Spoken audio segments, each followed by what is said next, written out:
We'll begin in 5, 4, 3, 2, 1. Good afternoon. I am Kenya McDuffie, Council Member for Ward 5 and Chair of the Council's Committee on Business and Economic Development. Today's Wednesday, October 5th, 2022, and we're convening this hearing virtually via Zoom. It's also being streamed at Kenya McDuffie ward5.com/live. The time is now 1:01 p.m. and I'm calling to order this public hearing. Today, the committee will consider several measures, which are PR 24-0927, the Mundo Verde Bilingual Public Charter School Revenue Bonds Project Approval Resolution of 2022, Bill 24-851, the Small Business Credit Initiative Venture Capital Program Grant Making Establishment Act of 2022, Bill 24-894, the Whitman Walker Entities at St. Elizabeth's Tax Rebate Amendment Act of 2022, Bill 24-935, the UDC Lease Property Tax Abatement Amendment Act of 2022, and Bill 24-940, the Performing Arts Promotion Tax Rebate Clarification Amendment Act of 2022. As a reminder, public witnesses will have 3 minutes to provide oral testimony. All participants should please mute their microphones when they are not speaking. The first bill we're going to consider is proposed resolution 24-927, the Mundo Verde Bilingual Public Charter School Revenue Bonds Project Approval Resolution of 2022.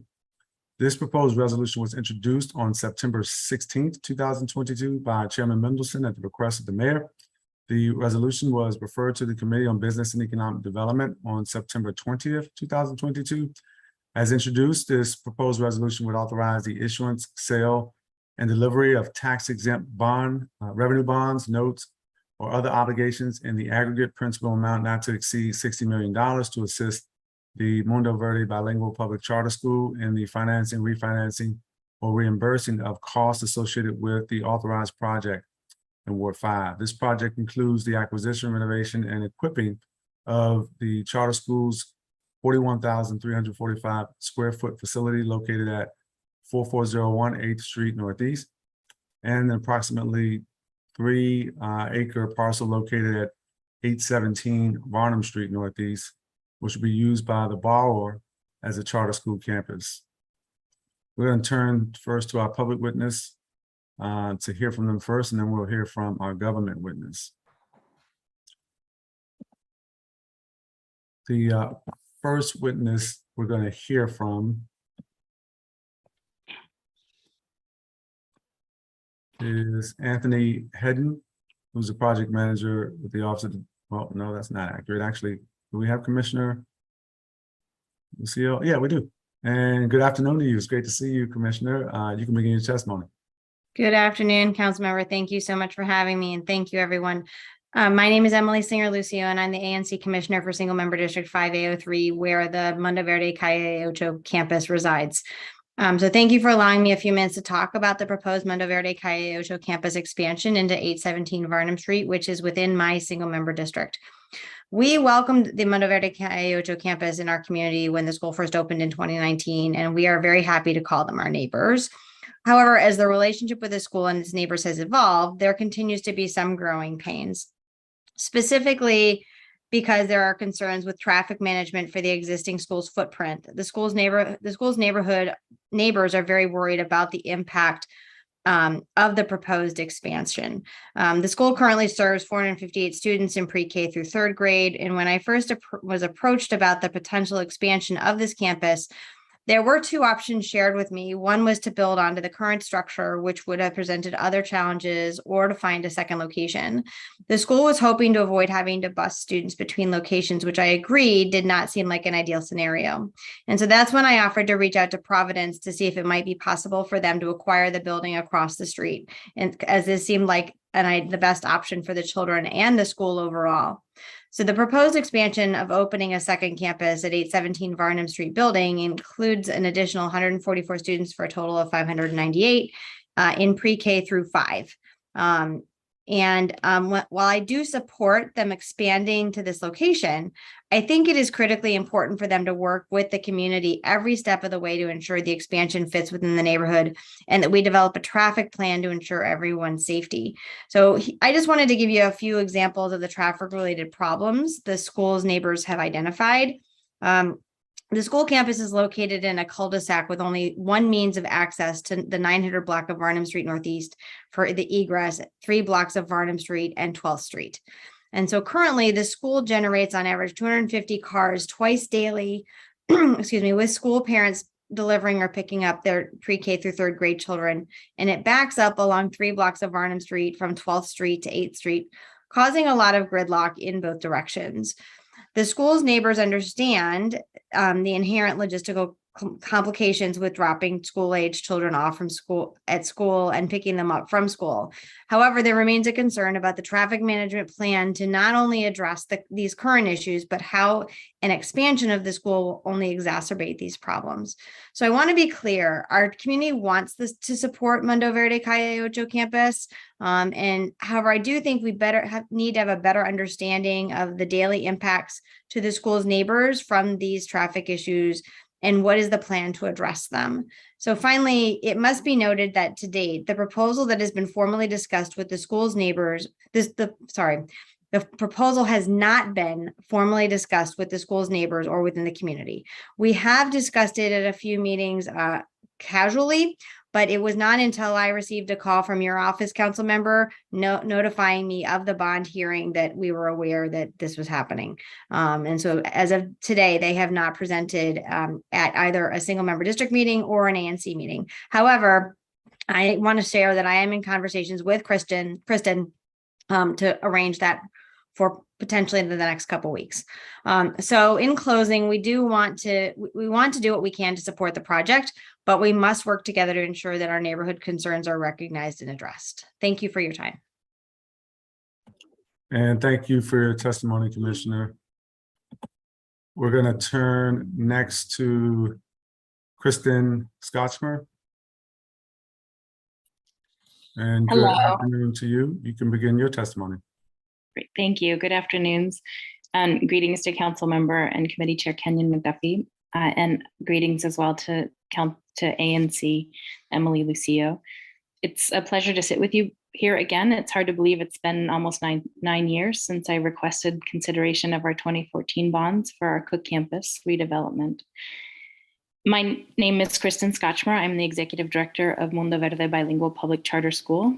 We are a nonprofit incorporated in the District of Columbia in 2008 as an educational charter school, currently located across 2 campuses, both in Ward 5. The first is the J.F. Cook campus, located at 44 P Street, and the second is our Calle Ocho campus, located at 4401 8th Street Northeast. With me today is Sean Glenn, our counsel from Aaron Fox Schiff, and our project manager, John Breyer. Mundo Verde aims to foster high levels of academic achievement among a diverse group of students by preparing them to be successful and compassionate global stewards of their communities. We offer a unique combination of bilingual and project-based learning.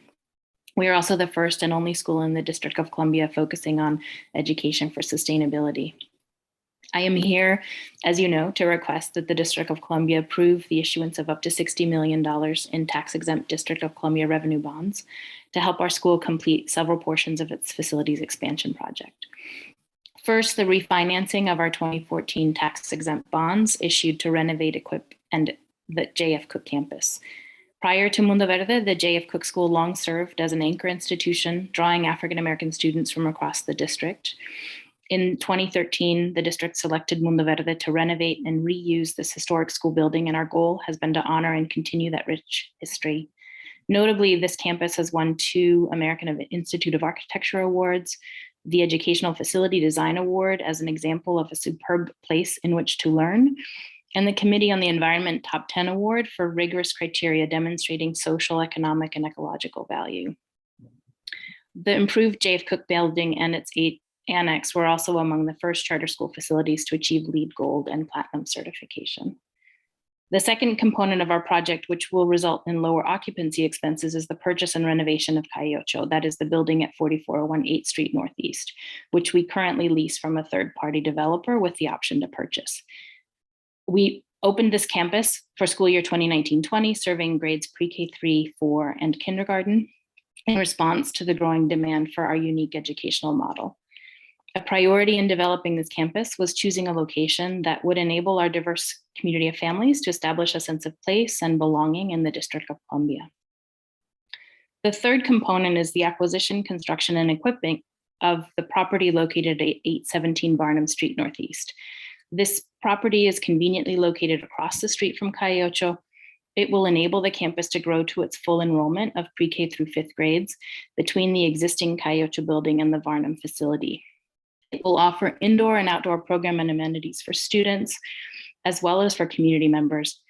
We expect to begin operating at the Varnum site in fall of 2024.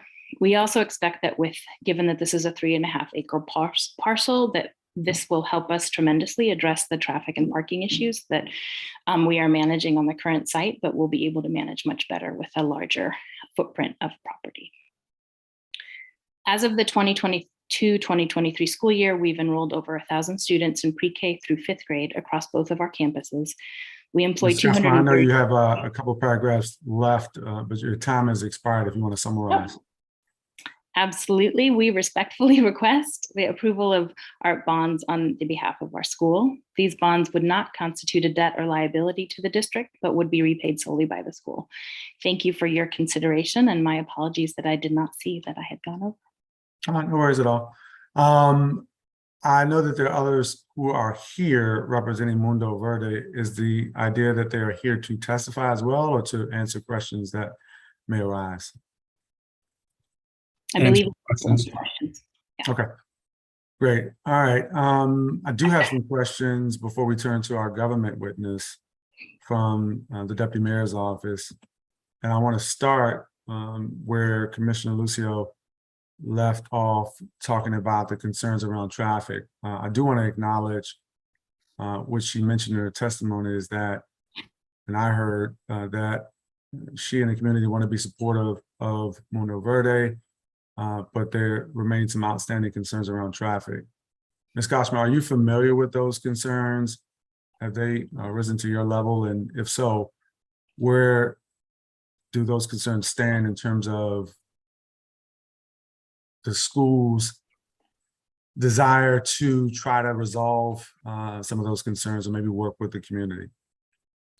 I am aware of the concerns. We have worked over we worked in our first year to ensure that smooth management of traffic and parking, and continue to work this year to ensure that it is smooth. I did speak at the single member district meeting just last month to listen to and to talk through how we were mitigating some of the traffic concerns, as well as just listen to what other concerns community members had. We believe that with the additional parcel, we will be able to mitigate those concerns even better than we are now. We do have quite a few staff members outside to manage the arrival and dismissal process, and are working to continue to explore busing options that would mitigate traffic as well. That was something that the pandemic, it was very challenging to manage the bus process in the pandemic. And so we're evaluating that and how we might bring that back as a way to manage traffic at the campus. Okay. So, and maybe you're going to touch on this in your testimony before I mention the time, but how many students are currently enrolled in the Calle Ocho campus? We currently have 400 pre-K through 3rd grade students at Calle Ocho. Okay, and with this and with the expansion, how many students do you expect to add to that?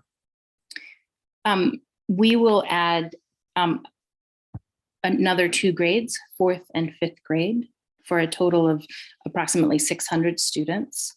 This expansion has been planned from the beginning. It's really the completion of our growth of our pre-K through 5th grade campus. As Commissioner Lucio mentioned, our plan has always been either to build on site or nearby, and sort of reiterating that the acquisition of this property nearby will, I believe, add substantially to our capacity to manage 600 students across 4 acres as opposed to the 600 students on the current approximately 1 acre parcel that we have. So tell me about how the acquisition of the Varnum Street campus is going to help with the traffic mitigation. If you can share the thoughts around that, if you already have an answer to that. We've asked our architecture team to explicitly look at how we might lengthen the drop-off line because of I don't have pictures or images to be able to describe, but because of the way the 2 properties interface, we believe we could double the drop-off line in a way that would not back up as much on Varnum and really sort of allow us to absorb a lot more of the traffic on site. And if I can add to that, we are also engaging Grove Slade as traffic consultants and traffic engineers to help support us in that process. And we'll communicate with the community as we start to develop plans and recommendations. Glad to hear that. If you don't mind, just mention your name for the record. Yes, John Breyer. We are grateful to have a DDOT traffic crossing guard at the intersection, and she's also able to support. Obviously, she's not managing the traffic, but she is making sure that it is safe for pedestrians in the neighborhood. Sure. No, I completely understand. And I'm really familiar with the area and community where the school is located. So I think Commissioner Lucio mentioned about 250 vehicles, I think is what I recall her stating, twice a day. I'm assuming morning drop off and afternoon pickup. Does that sound accurate to you, Ms. Gossamer? That sounds higher than I believe it to be, but it may be about 200. Okay. Do you all track that internally at the school? I don't have a number here right now for you. We have That's fine. I was curious as whether or not you all actually keep track of it, though, just as a matter of course with the school. I know there are some schools that sort of monitor it, and I was wondering whether or not that's something that you all do. We may be monitoring it at a campus level. That it's not something that I have access to, but I appreciate the question, and we'll make sure that I follow up on that. Okay. Yeah. I wanted to ask if there's anything, because I did stop you a bit short of where I think you had a couple of paragraphs left. I do have some other questions, as a matter of fact. Then I want to turn back to Commissioner Lucio. I think I got through most of it. Okay. Yeah. And let me see what I wanted to ask that you didn't already answer in your testimony. In terms of the, go ahead. I would love to speak to the point of neighborhood engagement. We've, as you understand, the real estate process is a challenging one, and we've been under a non-disclosure agreement as we've negotiated this process. And so we are now at a point where we need to, we do need to move quickly in order to open in 2020. We bring engaged community. I think you may have, I don't know if that was my computer because my Wi-Fi is not the best, but you cut off and maybe froze a bit when you said you do need to move quickly in order to open, and then I lost you a bit. Yeah, so just to speak to the community engagement piece of this, I have spoken to Commissioner Lucio over the course of the last year as we've been engaged in the process of being able to go public with this piece of land. And now that we are intend to engage deeply the community so that as we do our designs and consider what our traffic options are, we're taking those into deep consideration. Okay. No, I appreciate that. And I appreciate Mundo Verde. I'm familiar with your school and have had the opportunity to engage you all over the years in this position. But I also really appreciate some of the challenges associated with, you know, at times the compatibility between neighborhood schools and the surrounding communities, and trying to balance the two. It sounds like Commissioner Lucio is trying to do just that, balance the two, and it sounds like you all would love to be able to be in a position to work with them on that. It just sounds like at this point, it sounds like you need the council to move fast on the bond. And that's where you cut off a little bit. And I did want you to just, if you don't mind, stating for the record the timing, if there's a sense of urgency for our consideration, if you could let me know what that entails. Council member, may I answer that question? This is Sean. Sure. If you could just, counsel to the yeah, school. just mention your name and the firm. Sean Glenn with Aaron Fox, counsel to the school. We do have, thank you. We do have time sensitivity here from two aspects. One is just the economy. As we all know, interest rates are a bit crazy. And the school would like to get its financing in place so it has better control over those interest rates as it moves forward. The second concern is from the real estate standpoint and negotiations, as we move into the acquisition and with the seller of Varnum and the buyout of the other campus, we have timelines obviously to meet for closing and due diligence, things like that. So while the school recognizes that there's still a lot of work to be done in terms of neighborhood work, there is the permitting process where a lot of that can also be worked out. So we're focused on hoping that the council can take this up at its next meeting to approve just the financing, obviously not the project, the construction, the renovation, et cetera, with what's going on at Varnum. Yeah, no, that's helpful. Thank you for that, Mr. Glenn.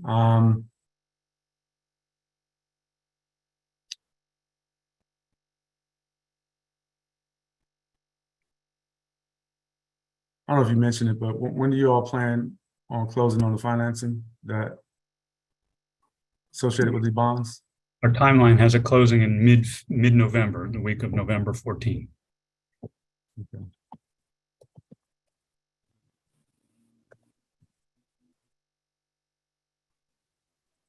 And assuming things go through here with this bond, in terms of your timeline for the various components of the project, can you speak to construction at this point?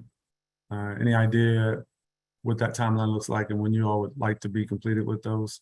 Yes, this is John. I can speak to that. We would look to start site work late spring of 23 and complete the project to be ready to open in August of 2024. And Okay. so And this is the Varnum campus. this is for Varnum. That's Okay. correct. And just to be clear, are there any plans to do anything associated with these bonds and these funds with the Calle Ocho campus? Yes, we have money allocated in the budget to do some mechanical upgrades and life safety upgrades in the building. Okay. And to buy out the ground lease from the Turner Advocacy Foundation so that the school has fee simple ownership and control of its real estate. Okay. All right. Commissioner, if you would, you've been in your position for how long now? 4 years. And how would you describe the relationship with Mundo Verde over that time? Yeah, I think it's what I would call sort of been like a roller coaster. A bit of a roller coaster, I would say. When I first came into the position, I reached out immediately to Calle Ocho or to Mundo Verde Calle Ocho, and also to Providence Hospital and the developers of EYA, knowing that all three of these projects were coming into a very small square space in my single member district and wanting to work together. And all three of them were willing to work with us. And I will say that at the time, those involved with the Mundo Verde Calle Ocho campus were willing to meet with us pretty frequently and shared with us their transportation plan and met with us in person because it's prior to the pandemic at the campus with their transportation study and got feedback from the community. And I think we really felt at that time as though they were really listening to what the community wanted. And I would hope that we could do that again with the new transportation study that's happening. I would say in the interim, we've had a pandemic, so that's been a factor, right? Because it has the traffic congestion wasn't as much of an issue when the kids weren't at school. And now we're sort of back, but there's new administration and new staff at the school. And there's been some periods of time over the last few years when we've reached out when there's been little to no communication response. But I will say that has gotten better in the last couple of months with the new principal and Kristen still being there has sort of been the constant. So I am very hopeful in spite of sort of some of the challenges we've had over the last few years in terms of their responses, that I think we can move this forward. I just want to emphasize that I think it's going to require a lot of communication, a lot of involvement from the community. And I think that the community would very much appreciate being able to talk through with them as they move forward in the process and give their thoughts and feedback and ideas to it. Is it your sentiment that the transportation plan that is in place for the existing campus is something that they've adhered to? It's just a matter of challenges consistent with the implementation of that plan, or do you think the plan has not been implemented as crafted? I think that the plan, as it was initially intended, I think it worked okay. And then, as they've expanded, we've come across additional challenges that I think that it would be helpful to come back to the community and say, before the plan was implemented, to say, now that we've got another 100 kids at the school, here's what our transportation plan is. And to get some feedback from the community of ways to improve that. I think that while there are things that work, there are things that continually are issues. And one of the biggest challenges, I think, is, or actually I'd say two of the challenges, are communication with the parents about being respectful to the neighbors and the property of the neighbors and the alleyways. They don't tend to, there are a number of parents, for example, who will just double park in an alley and just leave their car there. And then they'll try and cut through the alley at a speed inappropriate for an alley to avoid the backup on Varnum Street to get out to 12th. And I get complaints from the neighbors constantly about that. I think the other issue that we run into is that while the school, I believe, tries to communicate the importance to parents of walking and biking and public transportation, which I think was their original intent, there are probably more parents using the drop-off car lane than I think probably was originally intended. And so I think more needs to be done to sort of try and shift that from a drive-up school to a walking school. Got it. Okay, I appreciate that testimony. Ms. Gosmer, I want to ask, before I ask if you have any final thoughts or response to some of the concerns raised by Commissioner Lucio, I want to make sure, although I know it's probably well understood, just so that the record is clear, you all do understand that the debt associated with these bonds does not constitute a liability to the District of Columbia. Absolutely. We are fully prepared to repay these bonds completely. Okay. After hearing the concerns that Commissioner Lucio have raised about the traffic, I want to give you an opportunity to respond to that and just maybe talk a little bit about some things that you all can do, outside of this bond process. If this makes its way to the council, then obviously there's phases to the construction, other steps that have to be in place. But it sounds like there needs to be more engagement. And perhaps, I don't know if there's a point of contact within the school for Commissioner Lucio to be able to communicate with, but it sounds like something like that would be helpful so that she can represent her constituents in her SMD and make sure that those concerns are shared with you all in a timely manner and get feedback from you all in terms of how you're dealing with some of the concerns that they raise. I know you all care about this. You all have been a great school. I know the parents students and others in the school community really appreciate Mundo Verde. But it does sound like there's some things that need to be worked out in terms of traffic. And again, I started this off saying it sounds like Commissioner Lucio wants to be a partner in working through these issues. And I imagine you all would like to be able to do that as well. Absolutely, absolutely committed to being a partner in this process. And especially now that we are outside of the non-disclosure agreement, to really be able to talk fully and openly to engage neighbors in the next round of our traffic study. Happy to go back and look at the traffic study that we're currently working under and examine places where we may be coming up short. We do make a point to the alley issues to have folks walk alleys and really communicate with our families the inappropriateness of parking in alleys. It is not always our families, but it has happened, and we're working to make sure we have enough folks on site. And as the school year has gone on, I believe that has stabilized significantly.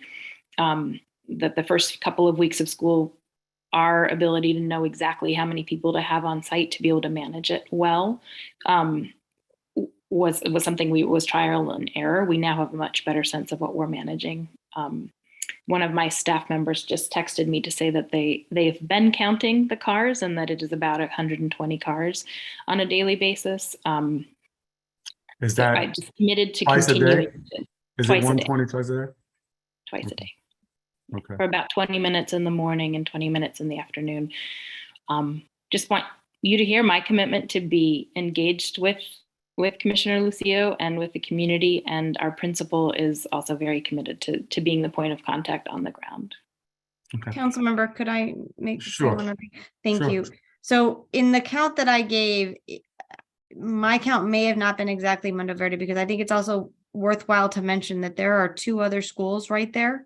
There's the Washington Jesuit School, and then there's the Skrilly Daycare. So some of the cars may also be for those schools as well. So when you combine them all together, that's where a lot of where we run into trouble. Well, that's a great point. I'm glad you you clarified that for the record, but it also means that even though all the vehicles may not be attributable to Mundo Verde, they nevertheless do impact the community. And so I think we need to think about it in that context about what the impact is on the community and how everyone can work together. Maybe it's a conversation worth including the Washington Jesuit School as well. I know they've been a pretty solid partner as well, in my experience. And so, Commissioner, maybe offline, you and I can chat about that to see how we can engage them and loop them into part of this conversation. That would be great. I will say that we have looped them into conversations collectively before. So, but I'm happy to do that again. And just as another point real quick, and the PFC fire clinic is on that street. Yep. And it is critical, right, that they be able to get their police and fire and ambulances to that location in a timely manner without imposing on traffic. So I think that's also worth noting in terms of the traffic plan, that's something of concern. Well, thank you for your testimony, Commissioner. Thank you, Ms. Gosmer and the others with Mundo Verde. I don't have any additional questions at this time. Please feel free to follow up as things progress here. I'm going to turn next to our government witness, Anthony Hedden, who's a project manager with the Deputy Mayor for Planning and Economic Development. Good afternoon to you, sir. You can begin your testimony. Good afternoon, Chairman McDuffie and members of the Committee on Business and Economic Development. I am Anthony Hedden, project manager with the DC Revenue Bond and Enterprise Zone Program, a function within the Office of the Deputy Mayor for Planning and Economic Development. I am testifying today to request on behalf of Mundo Verde Bilingual Public Charter School that the council approve the issuance of District of Columbia revenue bonds to Mundo Verde Bilingual PCS. The proposed revenue bond issuance would be in one or more series and an amount not to exceed $60 million. Mundo Verde has requested that the District of Columbia issue up to $60 million in revenue bonds and one or more series for the financing, refinancing, or reimbursing of costs associated with the borrower's authorized projects located at 44 P Street Northwest, 4401 8th Street Northeast, and 817 Varnum Street Northeast. All of the projects are located in Ward 5. The bonds, if issued, will be secured by a general obligation of Mundo Verde and will be without recourse to the District of Columbia. Based on the information set forth in the application, the Revenue Bond Program staff has determined that the proposed project complies with criteria for approval of a proposed financing transaction through the District of Columbia Revenue Bond Program. Additionally, the proposed project will promote education, trade and commerce, enhance employment opportunities, and contribute to community betterment. This concludes my testimony, and I'm happy to answer any questions you may have. Thank you for your testimony, Mr. Hedden. I do have just a couple of questions at the risk of being redundant to make sure the record is clear. Would the debt associated with these bonds in any way constitute a liability to the district? No, sir. And has your office determined that the borrower is a qualified applicant in accordance with Section 490 of the Home Rule Act? Yes, sir. Has your office also determined that these bonds will be used to finance a project that is authorized to receive financing through the district? Yes, sir. And have you made any determination as to whether the borrower is able to service the debt resulting from the proposed financing? Yes, sir. Based on our review of the application, they can. Okay. And who did your office use in terms of counsel on this project? ORIC is bond counsel. Okay, and who at ORIC is the counsel? Darren Glimp. Darren Glimp, okay. I appreciate that. And is there anything else that you would like to add to the record of this hearing before we transition to the next matter? No, sir. I just look forward to the continued relationship between the school and the ANC. Okay, you know, I see Mr. Glimp is still here with Aaron Fox representing Mundo Verde. I forgot to ask, it'd be great if you all could follow up and let us know. I think you, not sure if it was you or Ms. Scotchman mentioned that there's a traffic study that's going to be completed. It'd be great if you can give us a sense of when that traffic study is going to be completed, the timeline, and then share that with the committee once it's done. Will do, council member. All right, thank you both, and thank you all to the witnesses, both public and government, for that matter. We are going to proceed to our next matter, which is Bill 24-851, the State Small Business Credit Initiative Venture Capital Program Grant Making Establishment Act of 2022. This bill was introduced on June 9th, 2022 by Chairman Mendelson at the request of the mayor. It was referred to the Committee on Business and Economic Development on June 28, 2022 as introduced.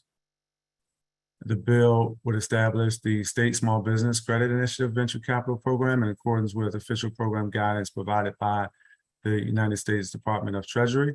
This program will provide grants to a program administrator who will make long-term investments in the local business community.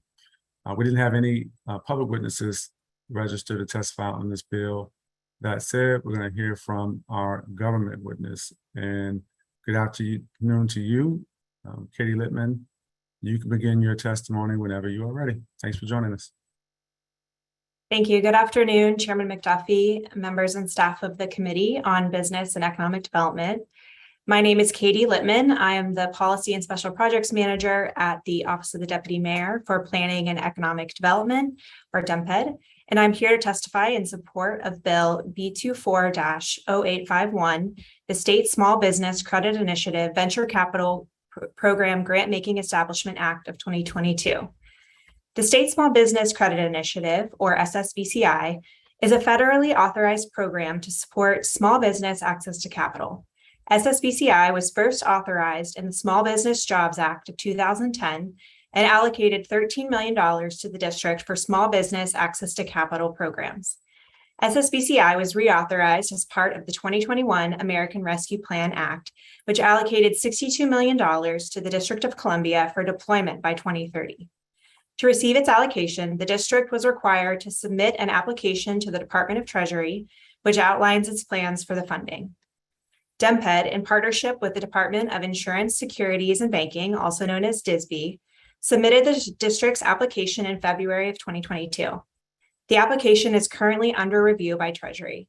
DISB and DEMPED will collaborate on the deployment of funds, with DEMPED receiving $26 million total over 3 tranches. The first tranche is $8.6 million and expected sometime this fall. The second and third tranche will not be received until 80% of the previous tranche is deployed. Treasury expects each tranche to be expended within 3 years. As introduced, the Act would provide DEMPED the authority to establish a new venture capital program in accordance with the official program guidance provided by the Department of Treasury. Our program will target companies within the burgeoning tech and innovation economy in the district, particularly those led by underserved founders who struggle to access venture capital. Our objective is to provide the capital these businesses need to grow here in the district rather than leaving for other markets such as New York or the West Coast in search of investment. Our program will focus on growing the capacity of technology and tech-enabled companies, or companies who do not create a proprietary technology but utilize it to provide a good or service. With the amount of funds available, DEMPED will use a fund-to-funds model, working with multiple venture capital firms to deploy the funds.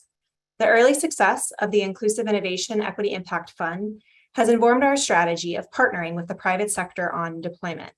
DEMPED plans to conduct a competitive selection process for a third-party program administrator to help build out and operate a sustainable, robust investing program that will leverage the expertise of the private sector while staying within the guardrails of the federal guidelines and local objectives.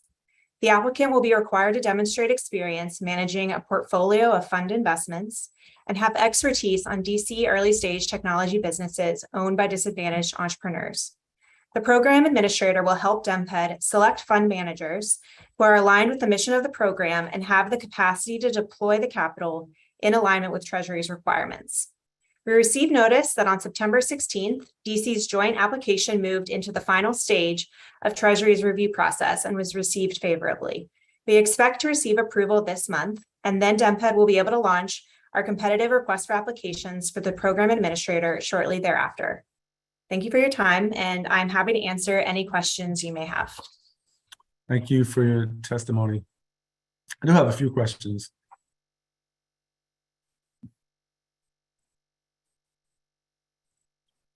I think it might be useful to talk about the need for this type of program. I know prior iterations of or similar programs, I think you mentioned in your testimony, there was some funding that the district received several years ago. And we're excited about potentially receiving this funding. But if you could talk about just the actual need of businesses for this type of assistance. Absolutely. Yeah, so you mentioned, the previous SSBCI funding that the district received. So those programs up to this point have been focused on supporting loans and offering other debt products for businesses, which of course is a huge need for our small businesses. But this is a new program, an opportunity to really focus on providing venture capital, which is something that DEMPED has heard a lot from different companies within our startup ecosystem is a gap within our market. A lot of the venture capital in the US is still flowing to three main markets, Boston, New York, and the West Coast. And so trying to create more supply of venture capital in our market is a way to ensure that our businesses, want to start here and want to stay here and grow here instead of moving to other places in search of that capital. And just trying to support the flow of the capital in the market is just overall going to improve the district's reputation as a place for these innovative businesses to locate. Venture capital is a really particular type of investment. It's not for every business. It's really for businesses that have the expectation that they're going to grow and see an increase in valuation. And so we're really excited about the potential of this program and the way we've structured it in order to, target those types of businesses that have that growth opportunity and give them the resources that they need. Yeah, you make the case for targeting those types of businesses, but earlier in your last response, you mentioned targeting businesses so that they want to start here, stay here, and grow here. Is there a particular area that you think we can stand to gain additional traction in terms of start, stay, and grow? Are we looking to help businesses start up? Or are we targeting businesses that have already started, that have potential for growth? Are we trying to utilize this fund perhaps to keep people from leaving, as you mentioned. I think it was an important statement I heard you mention that your objective is to provide the capital these businesses need to grow here in the district rather than leaving for New York or the West Coast in search of investment. I wonder, are some of the businesses even just leaving for Northern Virginia because of some of the things that they've done and the environment that they've created for startups and tech companies over the years? Yeah, absolutely. That's a great point. So both Virginia and Maryland have public supported investment vehicles. So in Maryland, it's TEDCO. In Virginia, it's the Virginia Innovation Partnership, formerly CIT. And so, yeah, you're absolutely right that those markets have really created, are known now for being a place that startups can go and grow and receive support. So we want DC to really be in that mix as well, by having these public tools that can support investment. This is definitely the first of its kind. I mean, we've had other programs that you've mentioned that have started to try to provide similar tools, but we're really excited by the opportunity of SSBCI in terms of just the amount of money, the ability to work with multiple different venture capital firms who might have slightly different investment theses to reach a variety of businesses. And we're really thinking of these as seed investments. So for our early stage businesses, to get that seed capital that they then can go in and later potentially get like a Series A or later rounds of funding. I also appreciate you mentioning the early success of the Equity Impact Fund, which is obviously important to me in this committee because we established it a couple of years ago at the onset of the pandemic.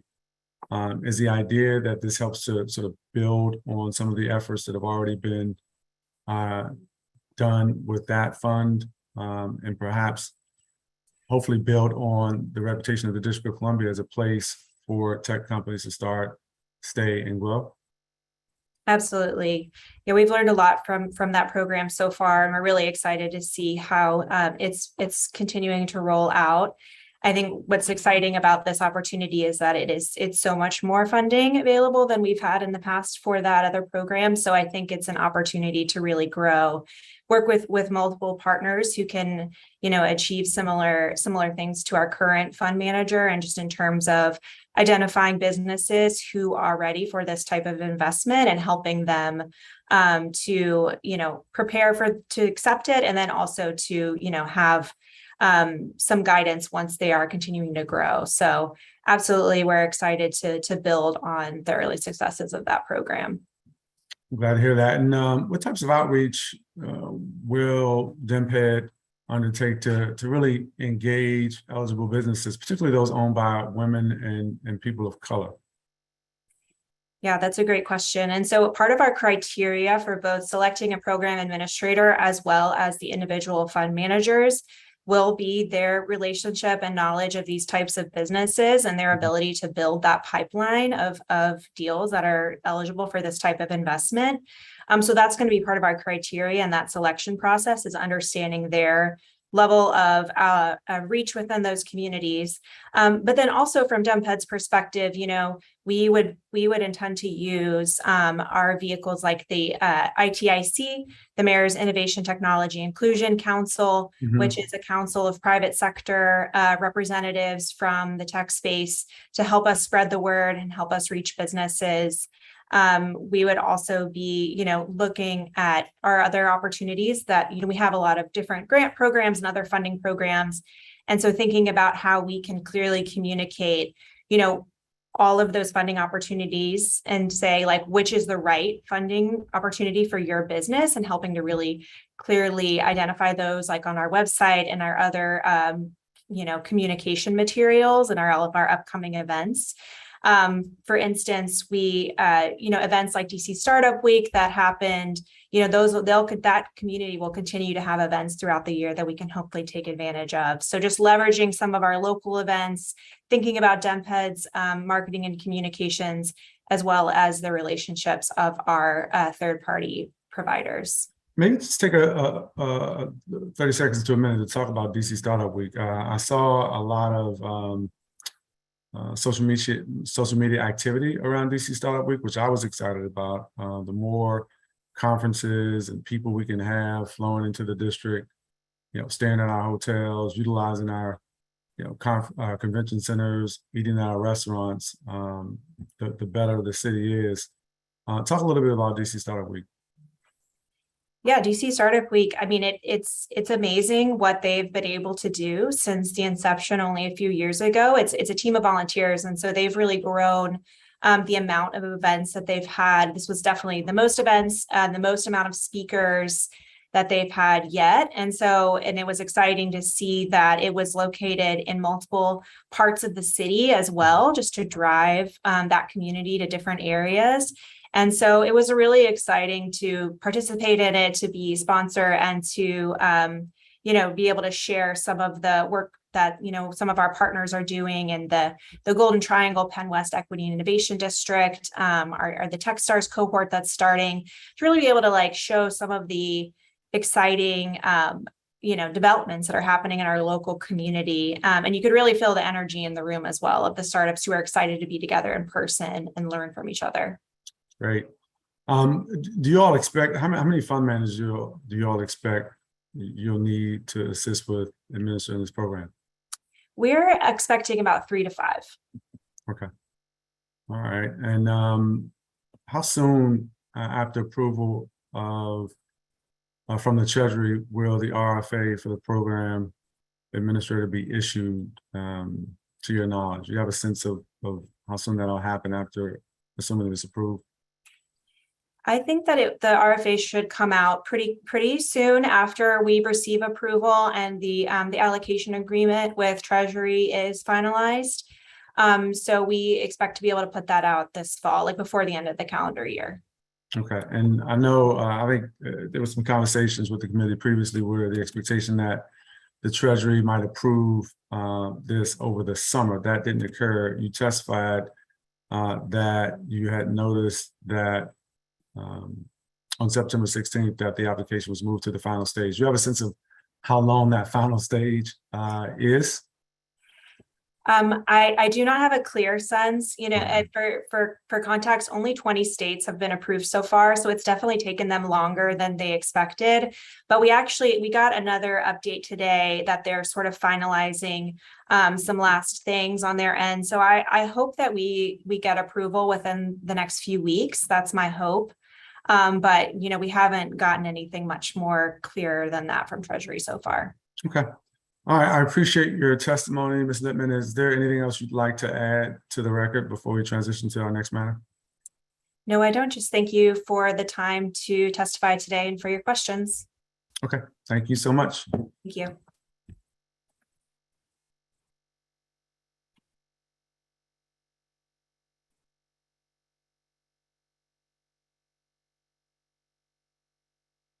Okay. The next going to turn to Bill 24-894, the Whitman Walker Entities at St. Elizabeth's Tax Rebate Amendment Act of 2022. This bill was introduced on June 27th, 2022 by Council members Vincent Gray of Ward 7 and Trayon White Sr. of Ward 8.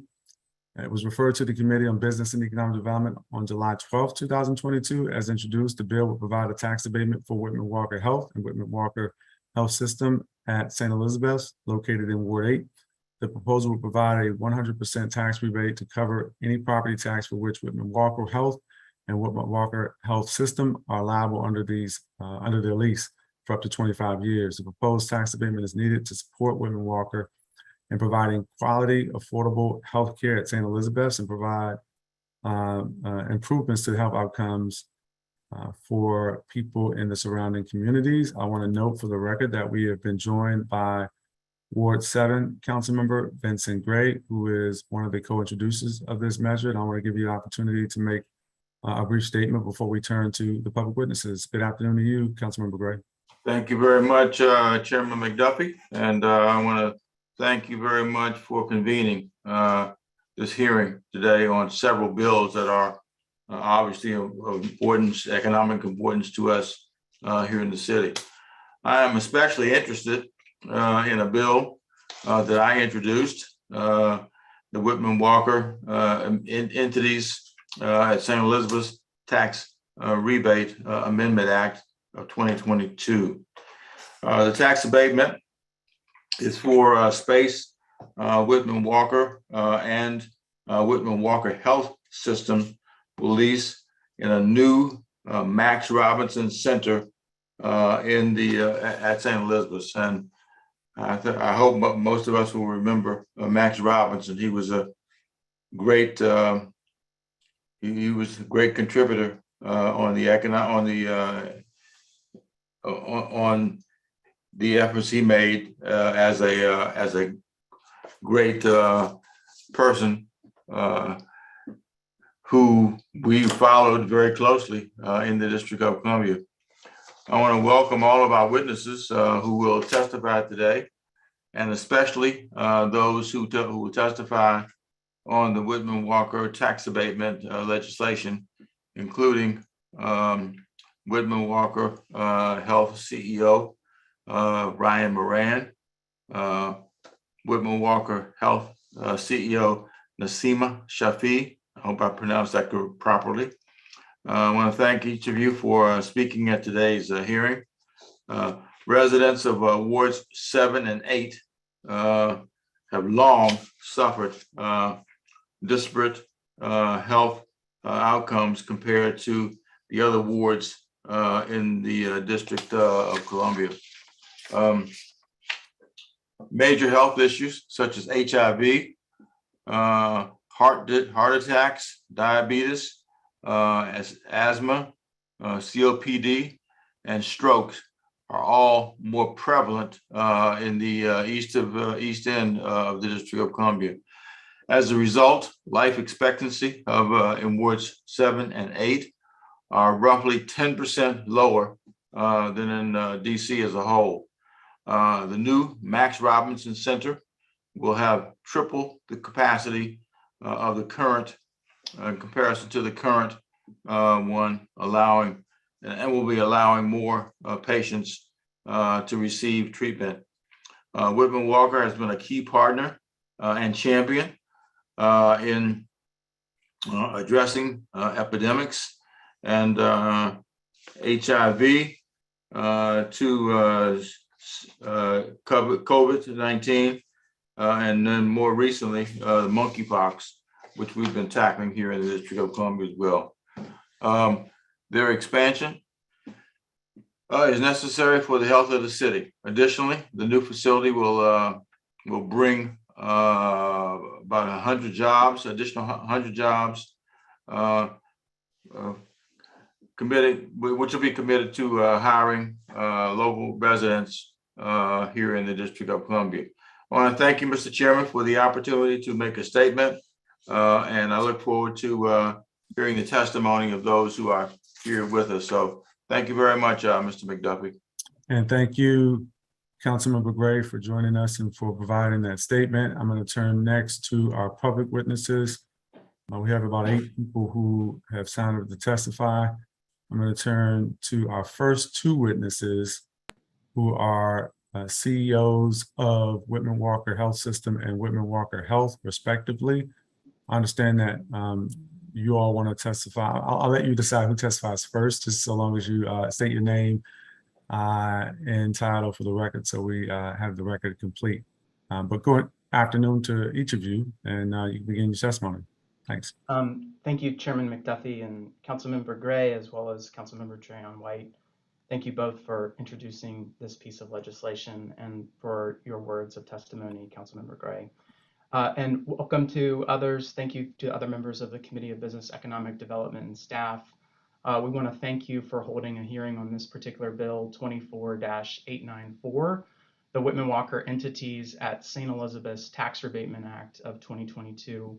And we're here to talk about how this legislation is essential to the future of Whitman Walker and its continued service to the District of Columbia and its residents. My name is Ryan Moran, and I use he, him pronouns, and I am the Chief Executive Officer of the Whitman Walker Health System.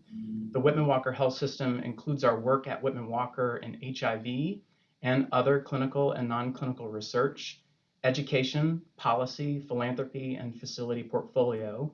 And testifying with me is my colleague, Nasima Shafi. Good afternoon, Chair McDuffie, Councilmember Gray, and community members, especially the folks who are here who are connected to Whitman Walker so personally. We're so happy to be with you. My name is Nasima Shafi. I use she and her pronouns, and I'm the Chief Executive Officer of Whitman Walker Health. Whitman Walker Health is an organization that delivers healthcare and other services, including medical, behavioral, dental, care navigation, community health and outreach, and legal services to the community. For us at Whitman Walker, next year is an incredibly special year. We celebrate 50 years of service to the community, and as many of you know, our organization is a key part of Washington, D.C. As a first responder of those living with HIV, we're a leader in LGBTQ care and advocacy, a research center working on to discover scientific breakthroughs in HIV treatment and prevention, and we've been one of DC's most trusted partners to the COVID-19 pandemic and the monkeypox outbreak.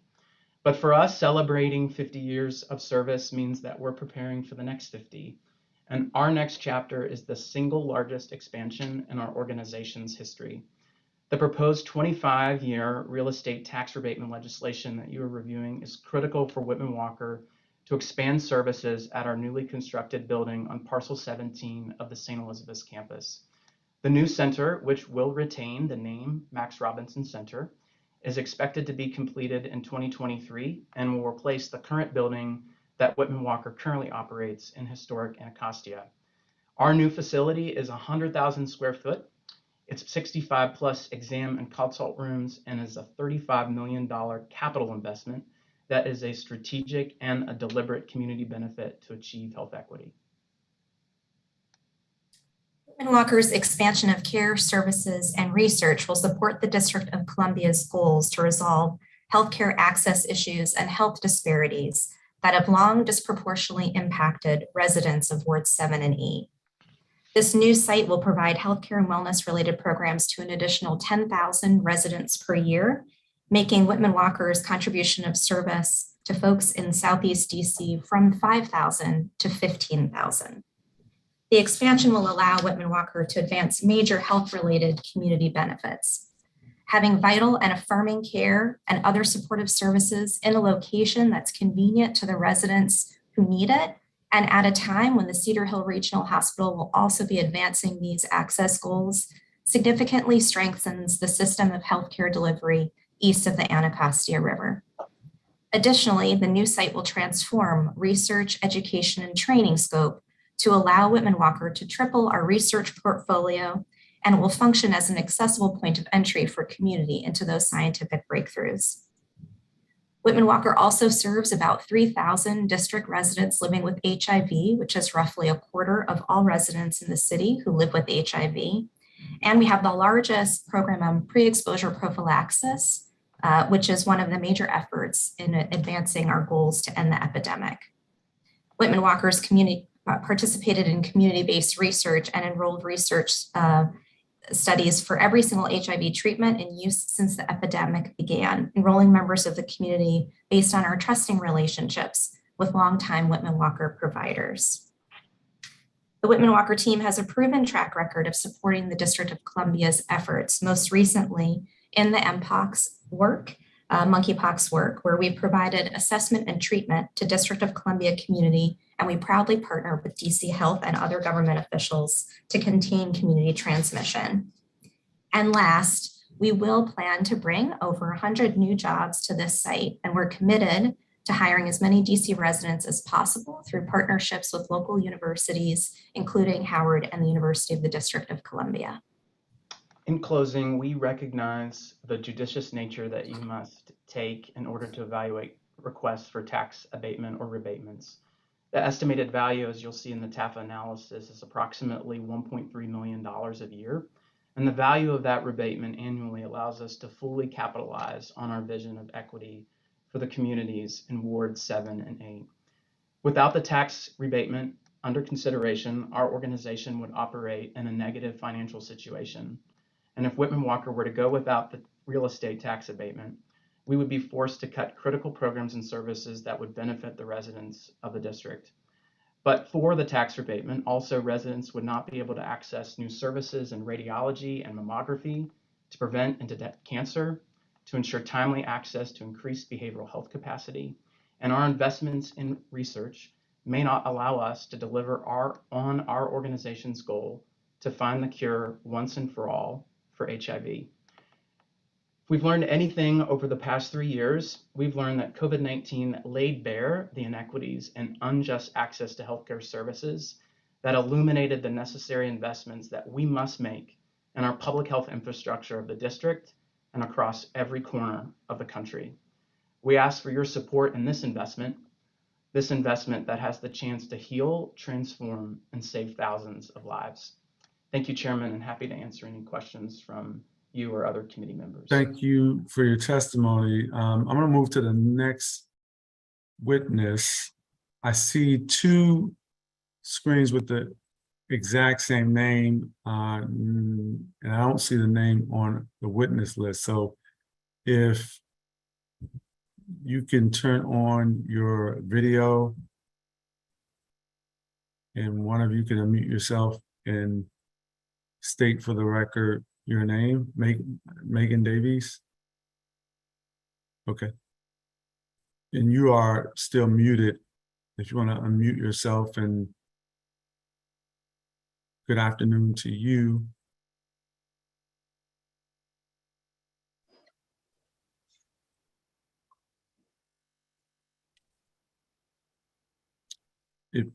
Is your name Megan Davies?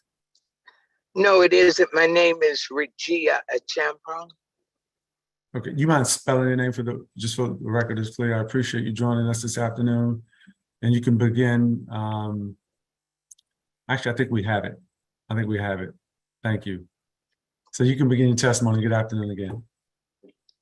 Good afternoon to everyone on the City Council.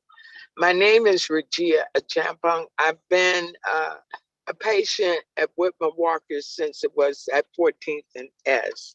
And right now I'm very, very concerned that some of the services will not be available in Ward 8, where we really need it because of having to pay taxes. So I'm hoping that we can get the tax abatement because it's very important to facilitating services to the community, and we need as much as possible.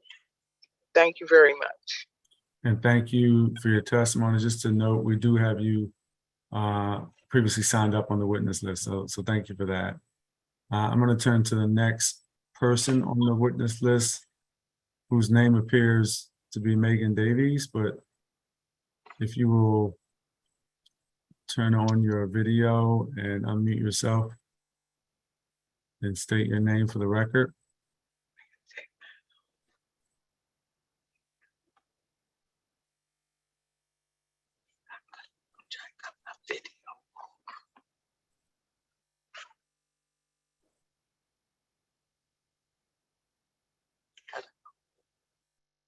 Okay. There's one more person whose name appears to be Megan Davies.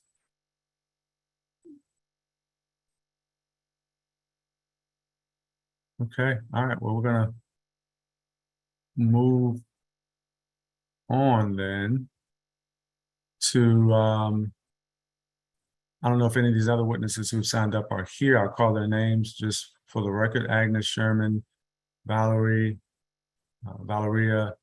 Punti, Gino Dunnington, Damon Bradley. Okay, that means we're going to go to a round of questions for our two Whitman Walker CEOs. I'm going to turn first to Councilmember Gray for 5 minutes. Thank you, Mr. Chairman. I want to I really do appreciate the opportunity to work with the Whitman Walker leadership at this point about the work that they're doing to expand services to people. Let me ask the questions directly to you all, and that is, how will Whitman Walker use the Max Robinson Center to improve the health of district residents, especially those on the east end of the city, especially people who not only live on the east end of the city, but people who live in wards 7 and 8.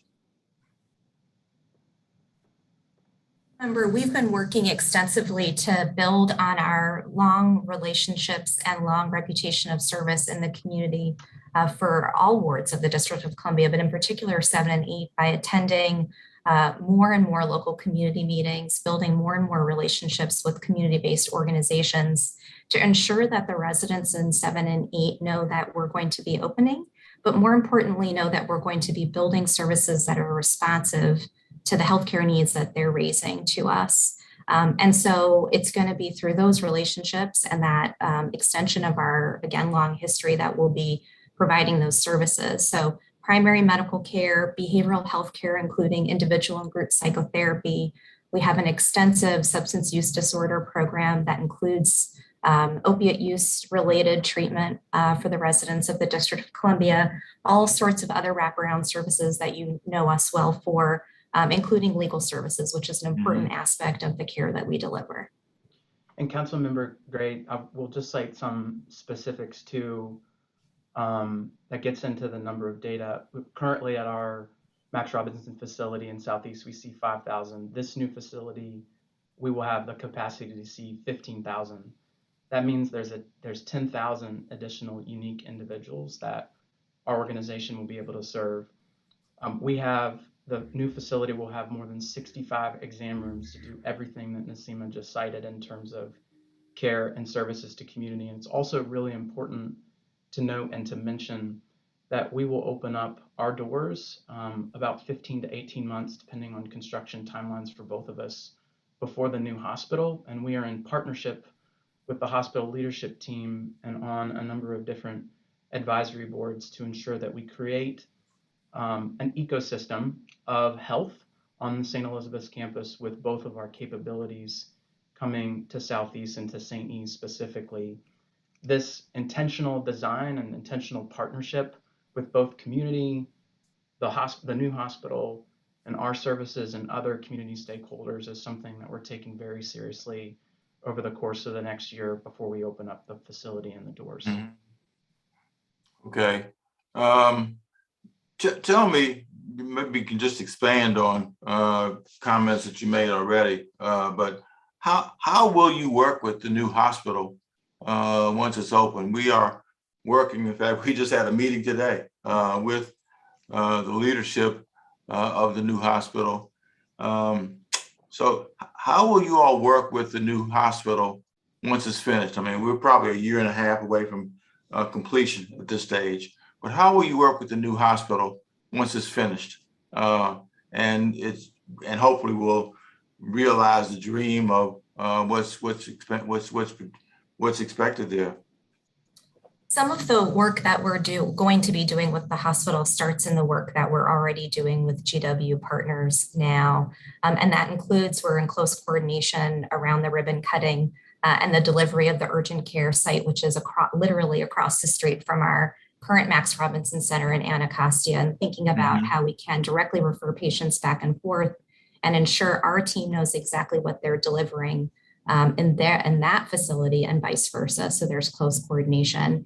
And that it includes conversations that we've had with folks at UHS around how we use the HIE infrastructures that are in place through CRISP and other data systems. But more than that, how we use the transportation systems that are going to be set up between our site and that site to make sure patients are getting back and forth, that we have admitting privileges and other access opportunities to closely coordinate some of that care.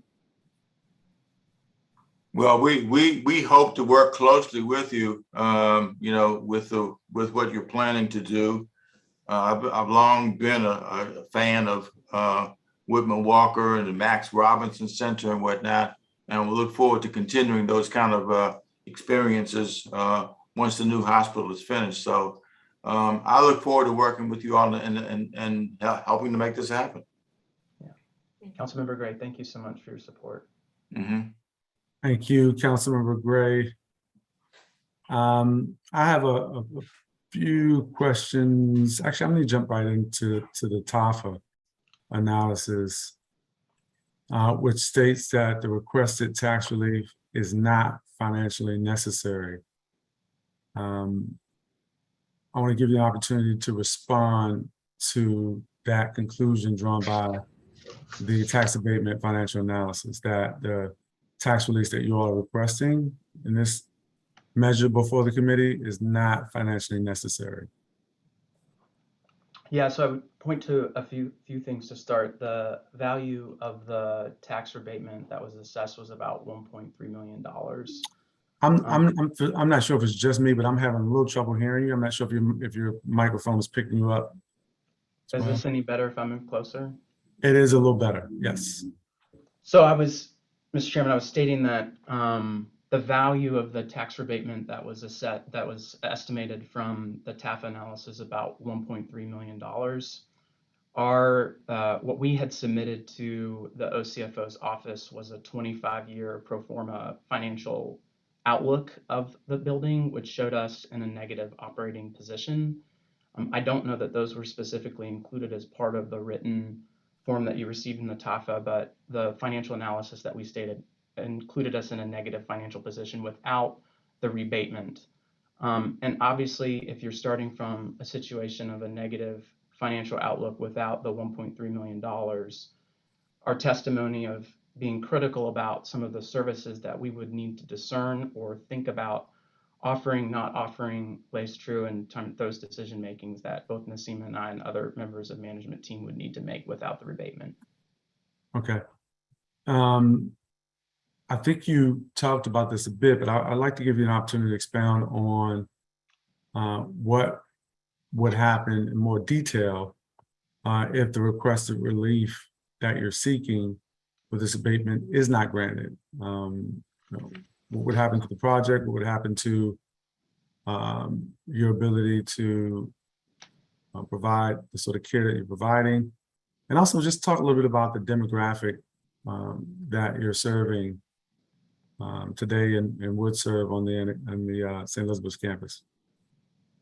I'm happy to start with the first part, and then Naseem, you want to talk about demographics of patient, community, and population. So we have, as we mentioned, so our facility on 14th Street will remain intact as terms of these particular expansion plans, and this new facility will be an expansion of where we currently operate in Southeast. We have envisioned, based on a long envisioned strategic plan, as well as looking at community needs, opportunities for us to fill necessary health services and gaps in community. And so those are outlined in what we would traditionally offer, or what we do currently offer at Whitman Walker, which is medical, dental, behavioral, those types of supports and services. We are hoping, which is the support that would be needed from the rebatement, to add additional services to our facility that we know are community needs. Examples of those include radiology and mammography. We currently do not offer that service at any of our Whitman Walker locations today. That's something additional that we want to offer at this service, and we think about what the value of the rebatement offers. It allows us to do those types of things. The other thing that I want to mention is this dramatically increases the expansion, our capacity to provide behavioral and substance use services, as well as dental care. So those are current services that we have right now, but based on the particular need, more specifics would be some of those things in terms of what we hope to accomplish, moving from 2 chairs at current max to 9 chairs at the new facility. Those would all be pared down in terms of what we would have to think about in terms of the rebatement. Naseem, I'll turn it over to you to talk about specific demographics of what we hope. The demographics of the patients that we serve at the Max Robinson Center, as well as residents of Ward 7 and 8 who cross town because they are not getting the access that they'd like to get where they live east of the Anacostia River, tend to be folks who are lower income. We have a number of patients, over 50%, if not more, of our patients overall are below 200% of poverty. But the predominant payer source for our patients who are served at Max Robinson Center are Medicaid. They're Medicaid beneficiaries, a number of Medicare beneficiaries. So that suggests income, status in terms of who we need to serve, predominantly people of color. We vary, I think, really important to highlight. We serve chronically ill older folks. Many of our patients are on 10 or more prescriptions. It requires a lot of coordination in order to keep those folks engaged in care. And one of the major expansions that we'll be offering here is in youth care. So we'll be having an adolescent-specific program on the 6th floor to engage our young people in healthcare services at an age where we hope to have a greater impact on their long-term preventative health outcomes. So we don't end up with folks who are on those 10 plus prescriptions when they reach their 70s. Okay, and I think it might be helpful if one of you could explain the fact that some might be thinking Whitman Walker would qualify for administrative relief, which is not the case here. Correct. If you could just talk a little bit about why you can't receive administrative relief and why this abatement is important to you all. So this new facility we are the sole tenant in the building, so we are leasing space in this building. We do not own that property.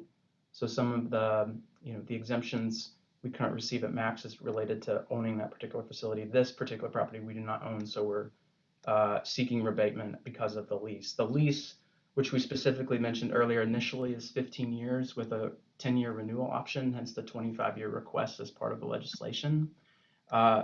And that is our 25-year commitment, or up to 25-year commitment, 15 at least, in terms of being invested in this particular building, in this community. We are in it for the long run. Okay. Let me check with Councilman Gray to see if he'd like another round. I'm good, Mr. Chairman. Okay. They've answered a lot of the questions that I have, and as we talked about, I've been a long time supporter of Whitman Walker. In fact, one of our former colleagues was a part of that, Jim Graham, who was very much a part of Whitman Walker. So I'm satisfied with where they are. I hope that we will move to support what they're trying to do, Mr. Chairman. And I look forward to being a part of voting on that. Thank you, Councilman Gray. I have just a couple more questions. I know the TAFA analysis mentioned in a footnote that the value of the rebate is based on the full real property tax liability for the property. Although Whitman Walker intends to sublease space on the 1st and 2nd floors and occupy approximately only 101,500 square feet of the property. It also mentions that there are currently no subleases in place, and it's not clear whether subleases would be liable for payment of real property taxes. Do you all have any idea or any information you could share about who you intend to sublease the 1st and 2nd floors of the facility to? We are so on the 1st floor, we're working with a retail broker to support finding tenants. We have 2 spaces that potentially are available for sublease. And on the 2nd floor, we are out to market in terms of also finding potential tenants and finalizing opportunities of who would fill those spaces as well. Some of the TAFA is correct that determining the final amount of space that we actually sublease, we do not expect that those would be part of the rebatement request. Okay, which does that mean that the rebate request amount could change, or is it accurate in terms of what they've analyzed, the amount of square foot that you intend to occupy?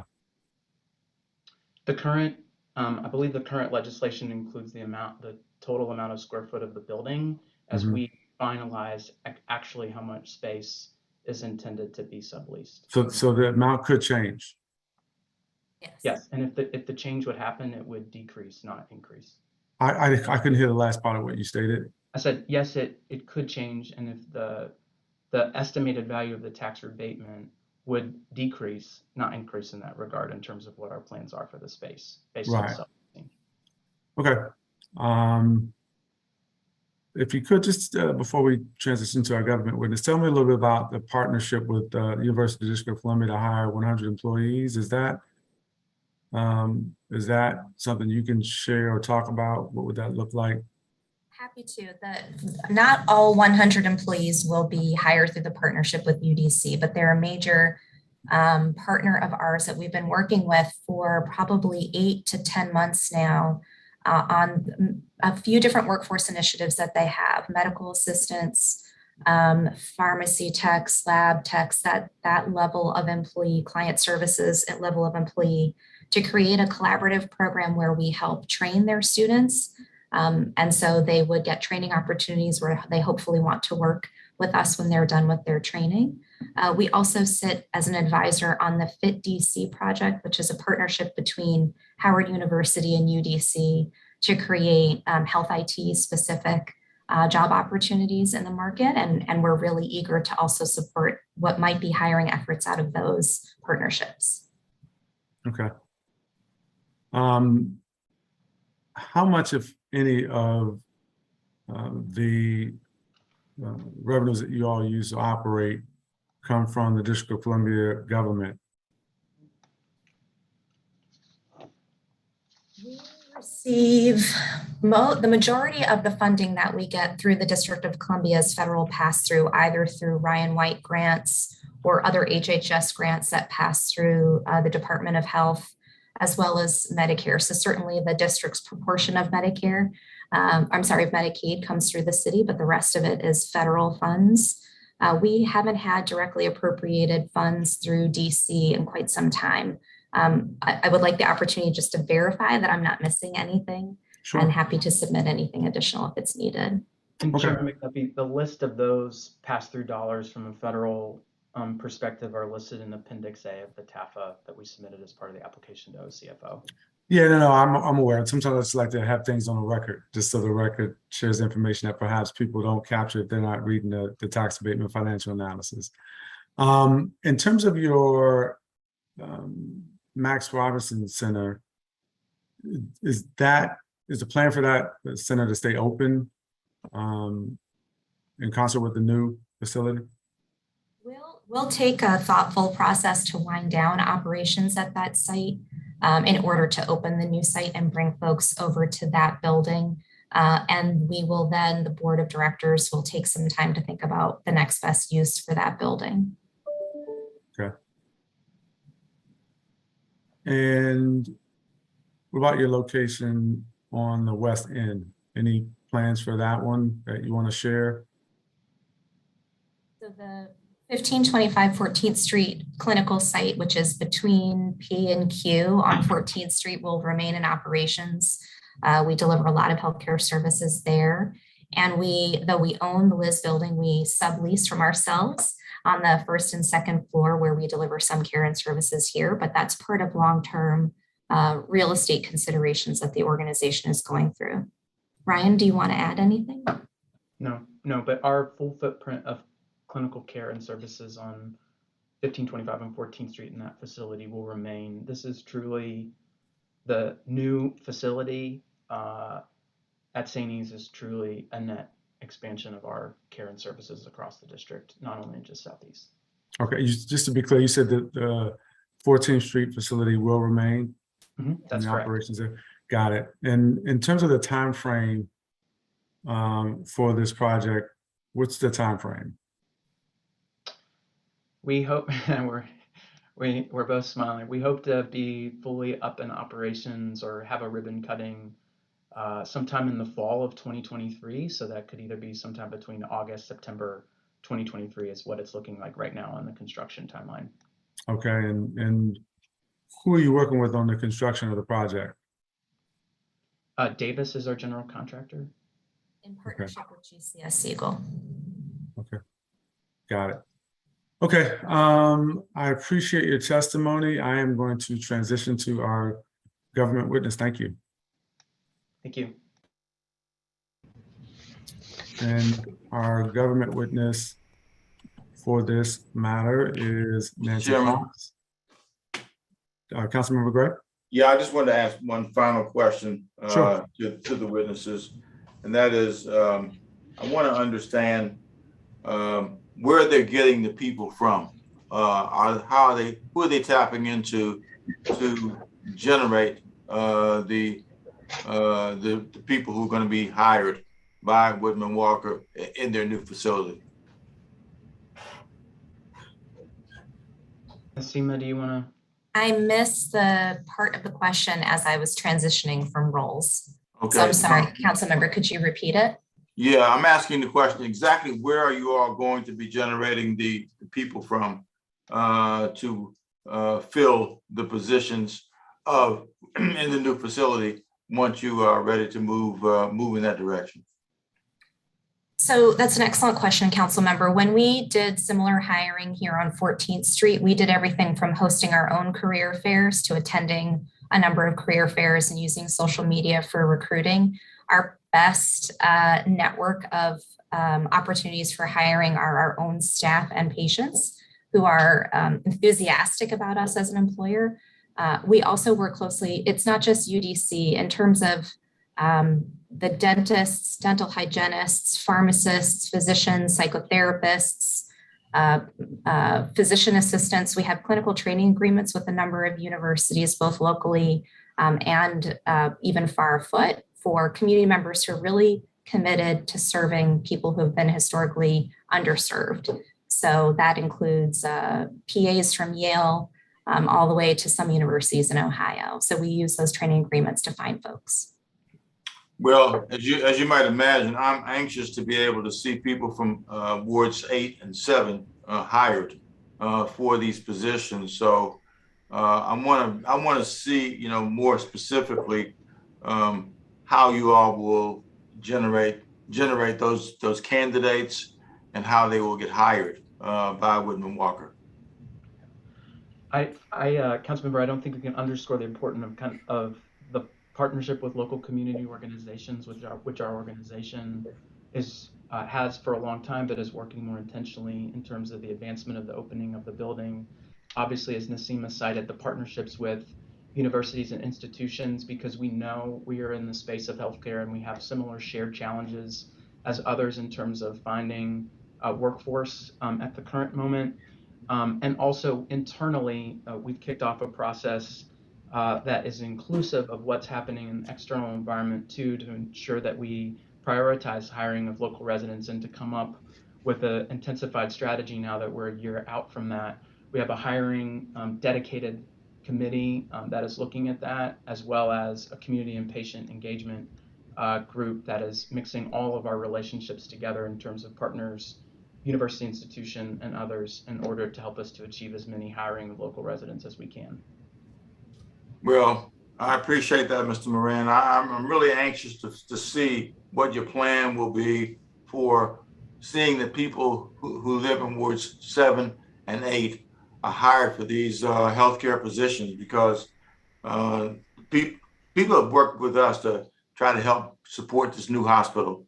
And I want to make sure that we're including you all in the recruitment process for the folks who will be hired when you move forward with the completion of this building. Thank you so much. Thank you, Councilmember Gray. Just one final thing before you transition. You all have had the opportunity to review the tax abatement financial analysis. Is there any information within the document that you think is inaccurate or that you disagree with? You already had the opportunity to talk about the conclusion that the tax abatement is unnecessary, but is there any information that you think is included in the analysis that does not accurately reflect the information that you provided? Both Nasima and I want to thank Nancy and the Office of OCFO for working with us on this. We did make a correction yesterday, which I do believe made it way to the committee, the correct version. And I'll just cite it now so that it's on the record in case it didn't. But in a previous iteration, the corrected version of this should say that our location of Elizabeth Taylor Medical Center, which houses, as Nasima mentioned earlier, our administrative research and client services. We want to ensure that the TAFO is reflective that we actually do not receive exemption from real property tax on that particular facility. We do, and the TAFA is correct, that we receive exemptions at our other locations on 1525 14th Street and Max Robinson Center, but the location of Elizabeth Taylor Medical Center is subject to real tax, and that development has had positive impact on the district from a tax revenue perspective. And I believe the corrected TAFA version made its way to the committee. Okay, thank you for that. And again, thank you for your testimony this afternoon. Next, we're going to hear from Nancy Fox, who is with the Office of the Chief Financial Officer. Good afternoon to you. Good afternoon. Thank you for being here with us. You can begin your testimony. Great, thank you. Good afternoon, Chairman McDuffie and Councilmember Gray, and members of the Committee on Business and Economic Development. I am Nancy Fox, a Senior Policy Analyst in the Office of the Chief Financial Officer's Office of Finance and Treasury. I am pleased to testify for the OCFO on Bill 24-894, the Whitman Walker Entities at St. Elizabeth's Tax Rebate Amendment Act of 2022. The bill will provide a rebate on property taxes incurred by two affiliated entities, Whitman Walker Health and Whitman Walker Health System, which we'll refer to collectively as Whitman Walker, for the property known for tax and assessment purposes as Square 5868, Suffix S, Lot 965, which we'll refer to as the property. Whitman Walker will lease the property in its entirety, consisting of land and a building under construction on the St. Elizabeth's campus in Ward 8. However, the two component entities will occupy separate areas of the property under separate leases.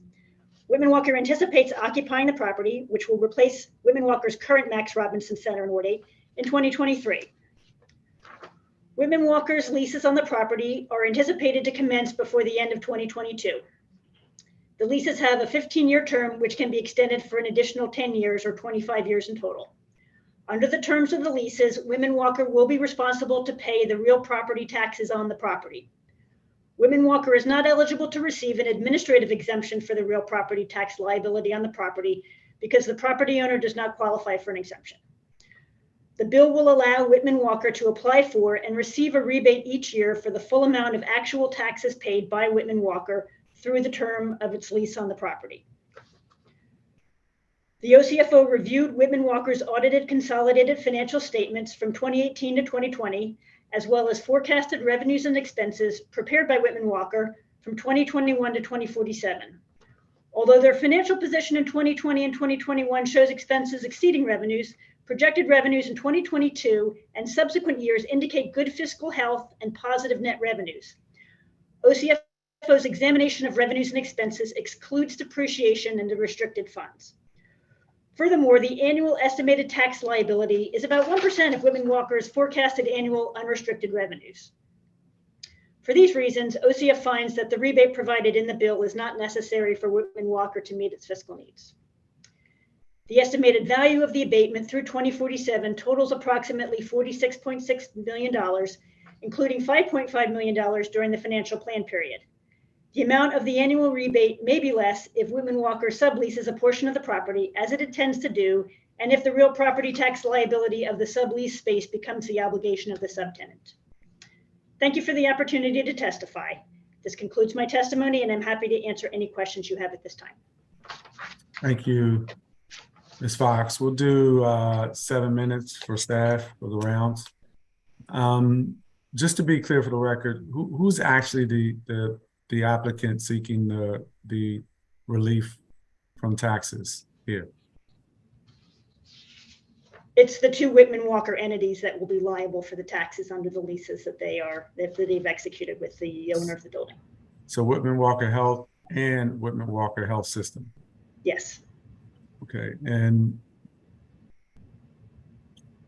what's the amount of time that they're seeking? How many years is it, the abatement request?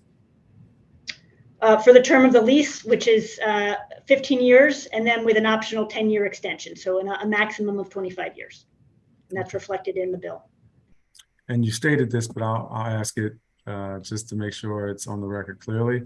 What's the value of the tax release that they're seeking in the current financial plan and for the life of the abatement? So two ends. It is about $5.5 million. Through the financial plan? According to the TAF, it's $5,497,000. Okay, and what's the estimated value throughout the life of the abatement if it goes to 25 years? For the full 25 years, it is $46,569,000. Okay, and yeah, that's good. Okay, you mentioned in your testimony that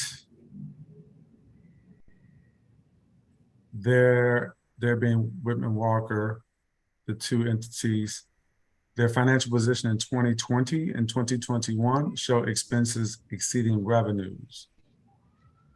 But the projected revenues in 2022 and subsequent years indicate good fiscal health and positive net revenues. Do you have any visibility as to what happened or why the 2020 and 2021 revenues, why their expenses exceeded their revenues in those years? Ryan and Nazima may have a more detailed explanation, but from our review of it, it appears that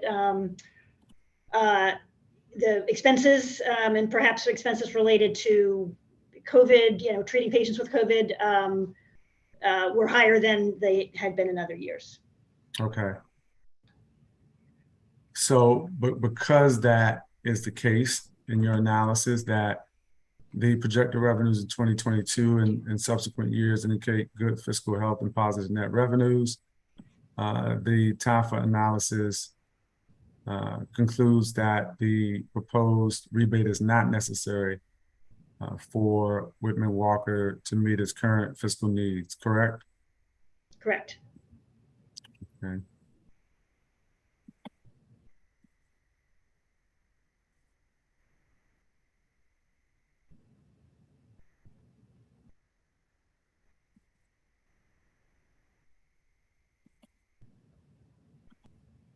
And to be clear, the consideration or the information that is analyzed by the CFO does not contemplate any policy decisions around where they're operating, what demographic they're serving, or any potential health benefits from Whitman Walker operating at the campus of St. Elizabeth's?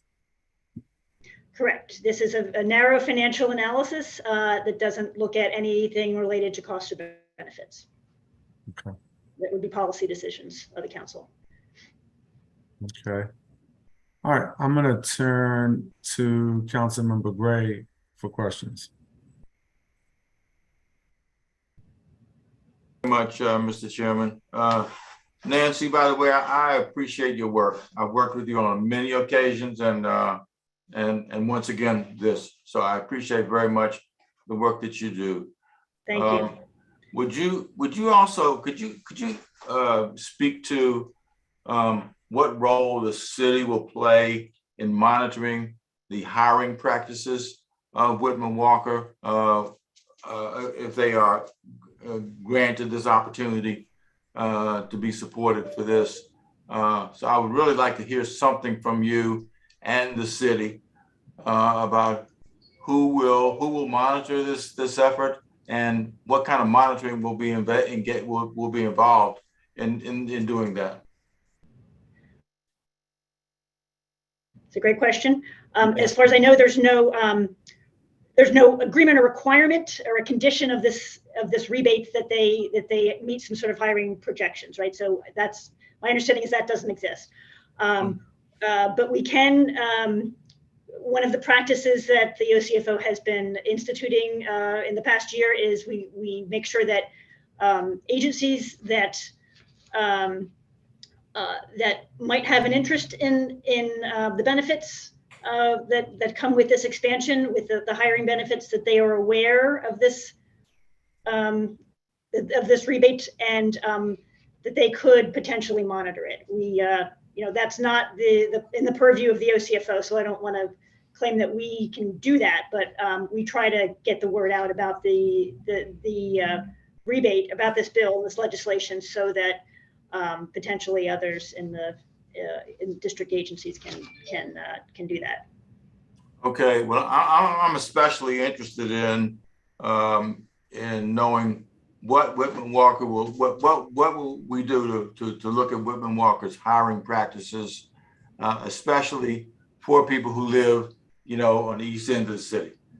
So what agencies should we work with to make sure that that's happening, you know, as a part of this effort, this effort that we're engaged in now? You're asking me questions that are a little bit outside my wheelhouse, but I would say that the Department of Employment Services, that we will send them a copy of this tax abatement financial analysis so that they are aware that this is that this legislation is under consideration. I can, you know, we can get back to you if we can think of any others that would be appropriate. Okay, I appreciate that. Yeah, I appreciate that. So if we do work, if we work with DOES, that would begin to address the question of their hiring practices around this effort. I don't know particularly about the work that DOES does or their ability to monitor this, but that would be, in my opinion, the first agency I would think of within the district government that would have some purview over this matter. Okay. All right. I appreciate that, Nancy. Thank you so much for your continuing work. You've always done great work in the work that I've done with you, and I appreciate it very much. And I look forward to continuing to work with you. Thank you. Thank you. Ms. Fox, let me just ask, I saw in the TAFA in the footnote that I referenced earlier with the Whitman Walker CEOs, but I want to raise it here with you because this TAFA analysis points out that the value of the rebate could change depending on whether the Whitman Walker intends to sublease the space on the first and second floors. And so I wanted to just give you an opportunity to talk a little bit about that. Sure. The sublease space in terms of estimating how it might impact the amount of the abatement if it is if this is passed by the council. The amount that is currently under consideration could potentially change depending on if and who Whitman Walker intends to sublease the space on the first and second floors to. Yes. Is that correct? So I do have some numbers I put on a Post-it note here because I thought you might ask this. So we're talking about approximately 15,000 square feet of space that might be proposed for sublease. And you know, as Ryan and Nasima from Whitman Walker had mentioned, they don't know exactly what they're going to sublease. But if it were approximately 15,000 square feet, that would be about 100. The value of that abatement, or the lack of that abatement, that value of those taxes associated with that space would be about $173,000 in the first year, and about $717,000 in the financial plan period, or about $6 million over the course of the 25-year period. Well, I really appreciate that. I wasn't expecting that level of detail, but I really appreciate it. Those are approximate numbers, yes, but that's... No, I completely understand and appreciate you calculating those. But I did want the record to reflect that it could, if and when they sublease, and depending on who it is, if those lessees are liable for payment of the real property taxes, it could impact the amount of this abatement. What would be the process? In what way would the OCFO determine that there is a change in the information that had been provided? If this is passed by the subleases? Yeah. Maybe let me ask it differently. They apply for this how often throughout the course of the lease? I believe the bill language states that they will submit the request for the rebate once a year after they've paid all of their taxes. Okay. I believe And so that's correct. there'd be an opportunity for the Office of the Chief Financial Officer, an OTR, to determine the information with respect to subleases and liability for payment of real property taxes. Yes, I believe the bill language says that it's the request to the district is needs to be supported with documentation of the taxes actually paid by Whitman Walker. Got it. Okay.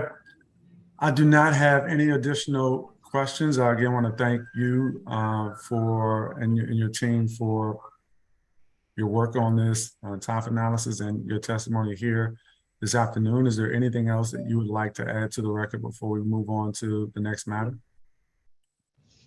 No. Okay. There's not. All right. Thank you. And have a good afternoon. You too. We're gonna next take up Bill 24-935, the UDC Lease Property Tax Abatement Amendment Act of 2022.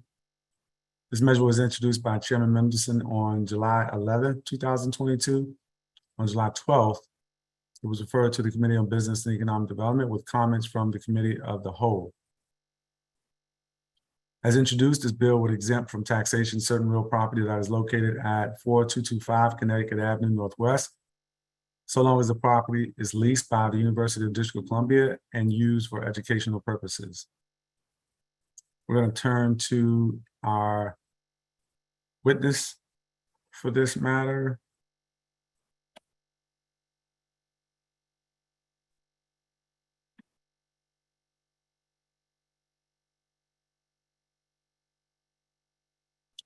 And that witness is David Franklin, Chief Operating Officer for the University of District of Columbia. And good afternoon to you. Good afternoon. Thank you for being here. You can begin your testimony. Thank you.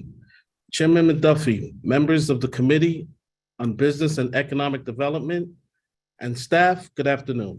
I am David Franklin, Chief Operating Officer at the University of the District of Columbia, the public institution of higher learning in and for the nation's capital.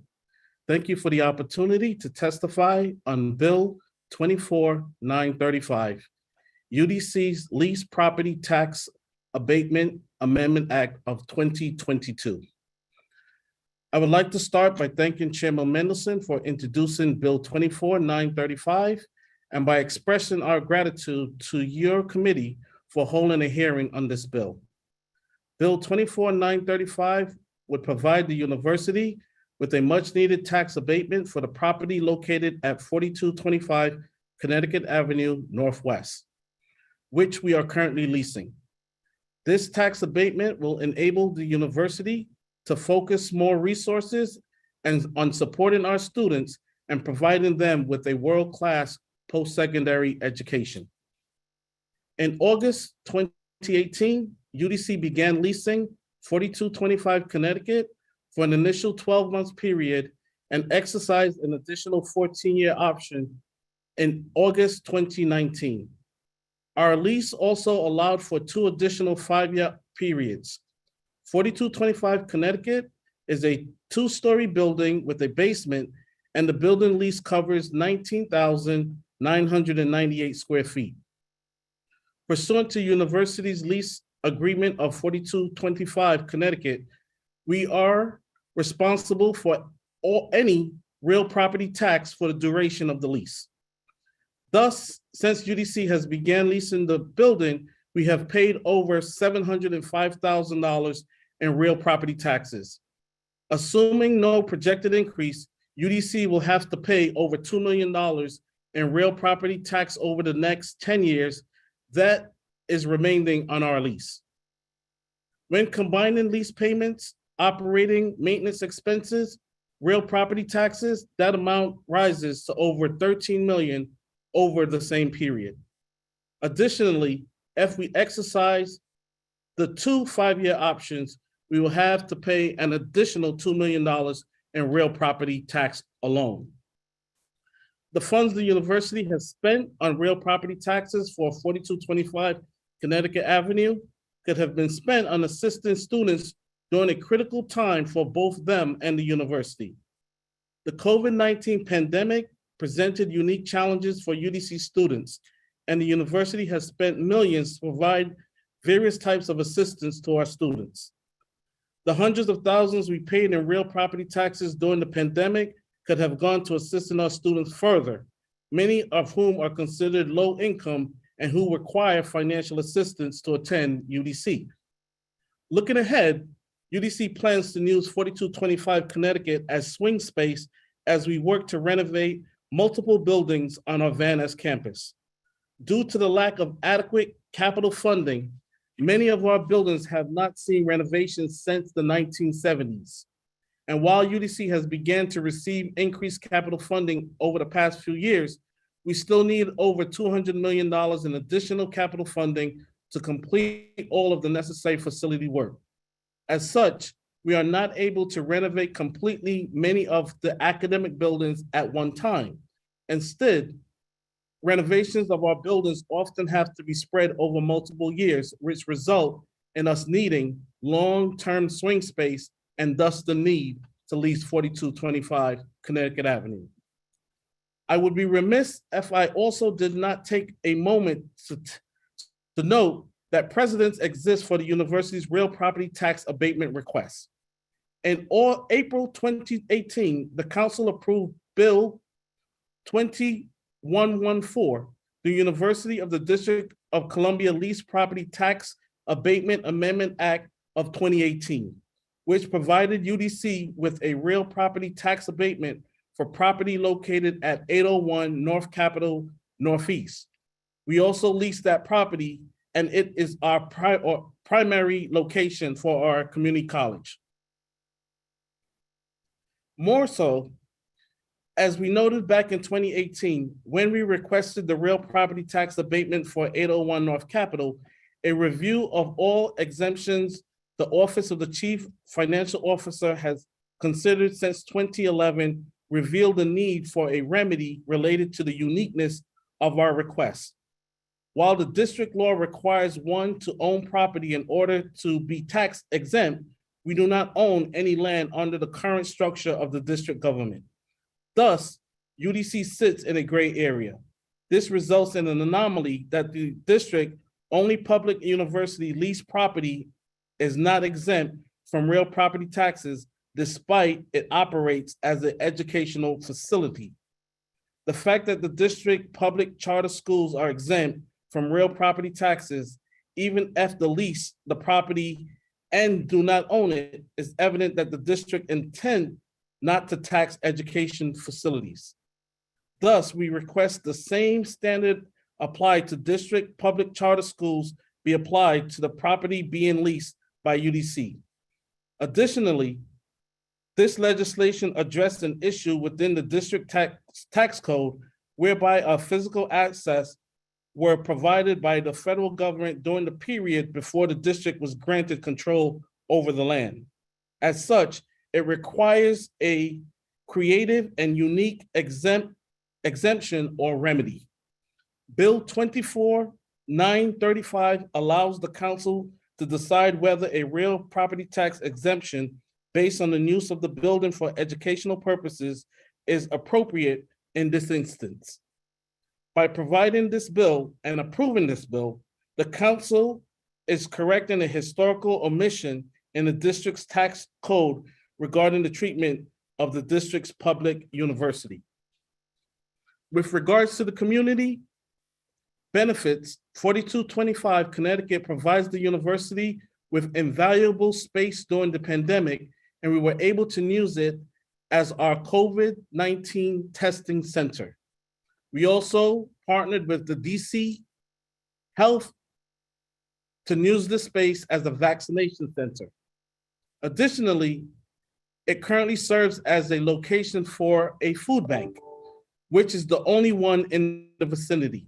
As a district-only public institution of higher learning in and for the nation's capital, UDC offers the only affordable higher education institution for district residents. By enabling us to spend our limited financial resources on our students, this tax abatement would lead to more district residents being able to achieve a post-secondary credentials or degree at an almost low cost to them.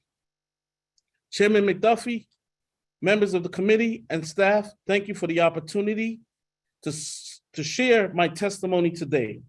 On behalf of President Ronald Mason Jr., the University Board of Trustees, and the UDC community, I would like to thank you for your continued support of UDC and humbly request that you move Bill 29-935 forward expeditiously.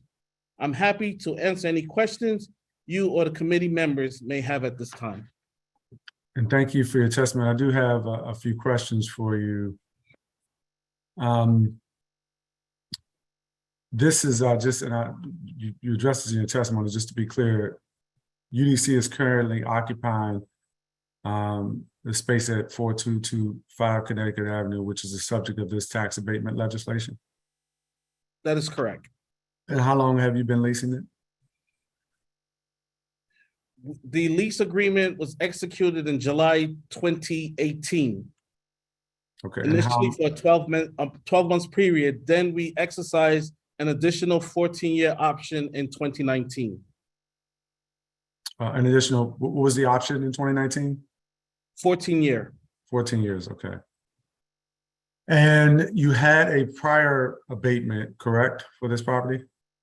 No, we had a prior abatement for 801 North Capitol, which was the location of our former community college.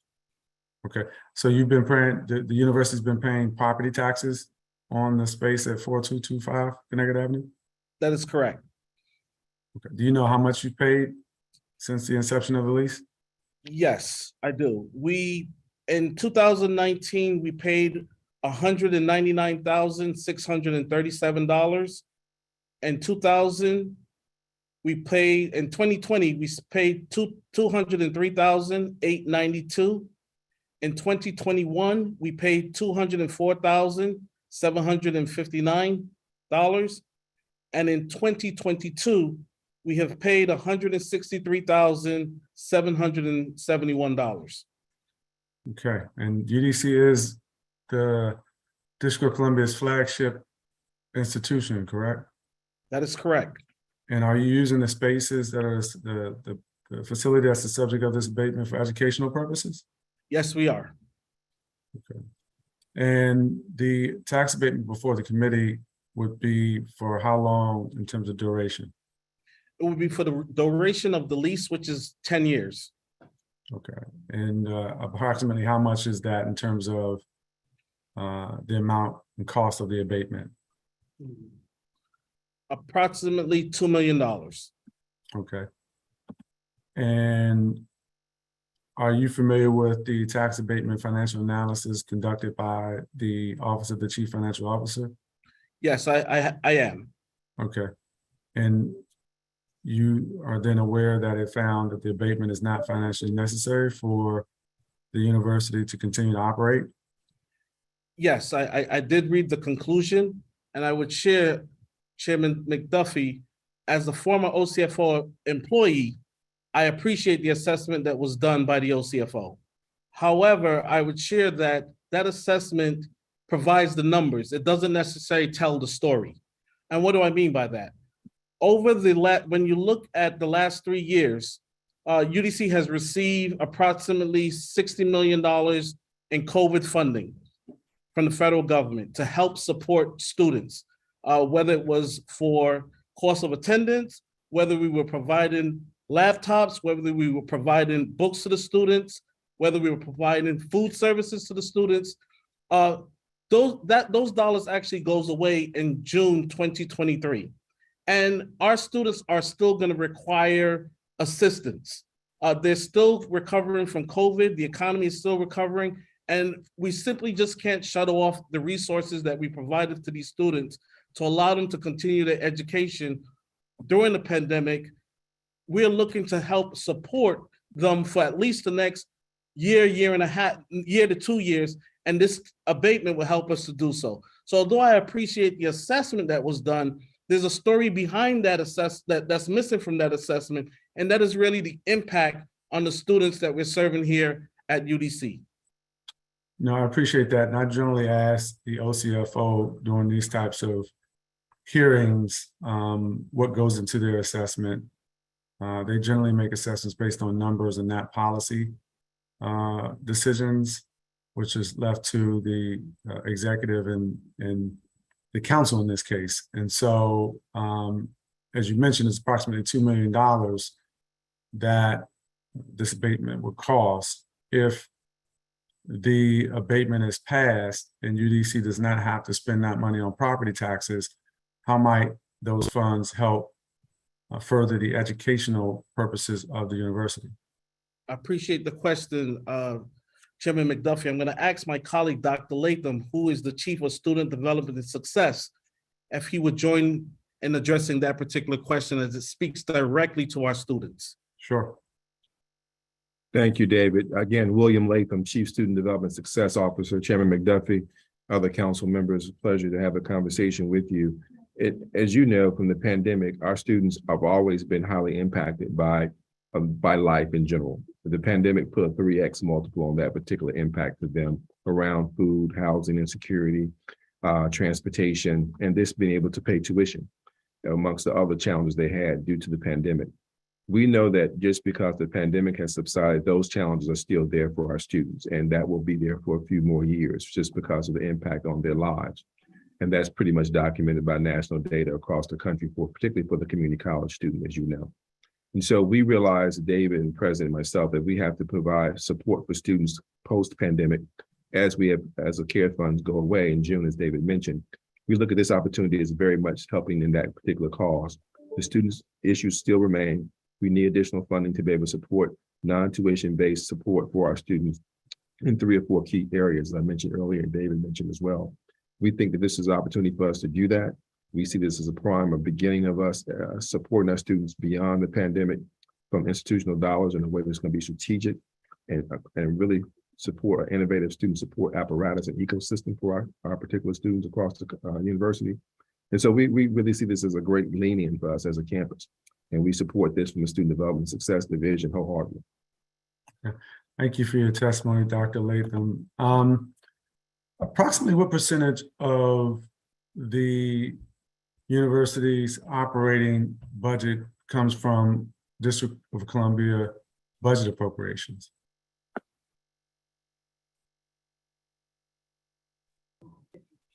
Approximately 50%. Got it. Okay.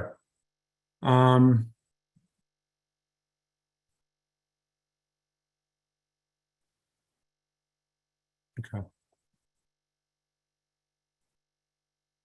If the council doesn't approve this abatement, is UDC otherwise eligible to receive the requested tax relief without this legislation? Not for this building. Okay.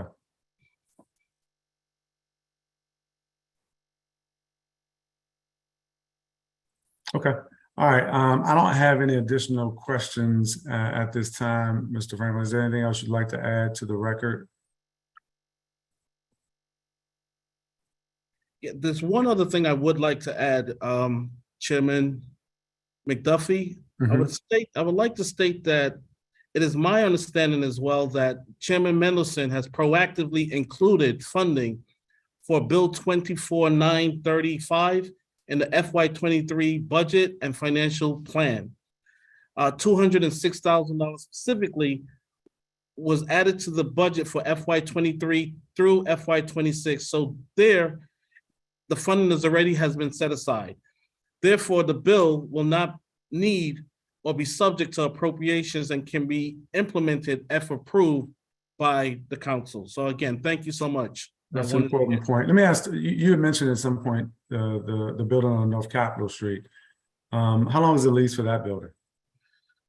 That building, 801.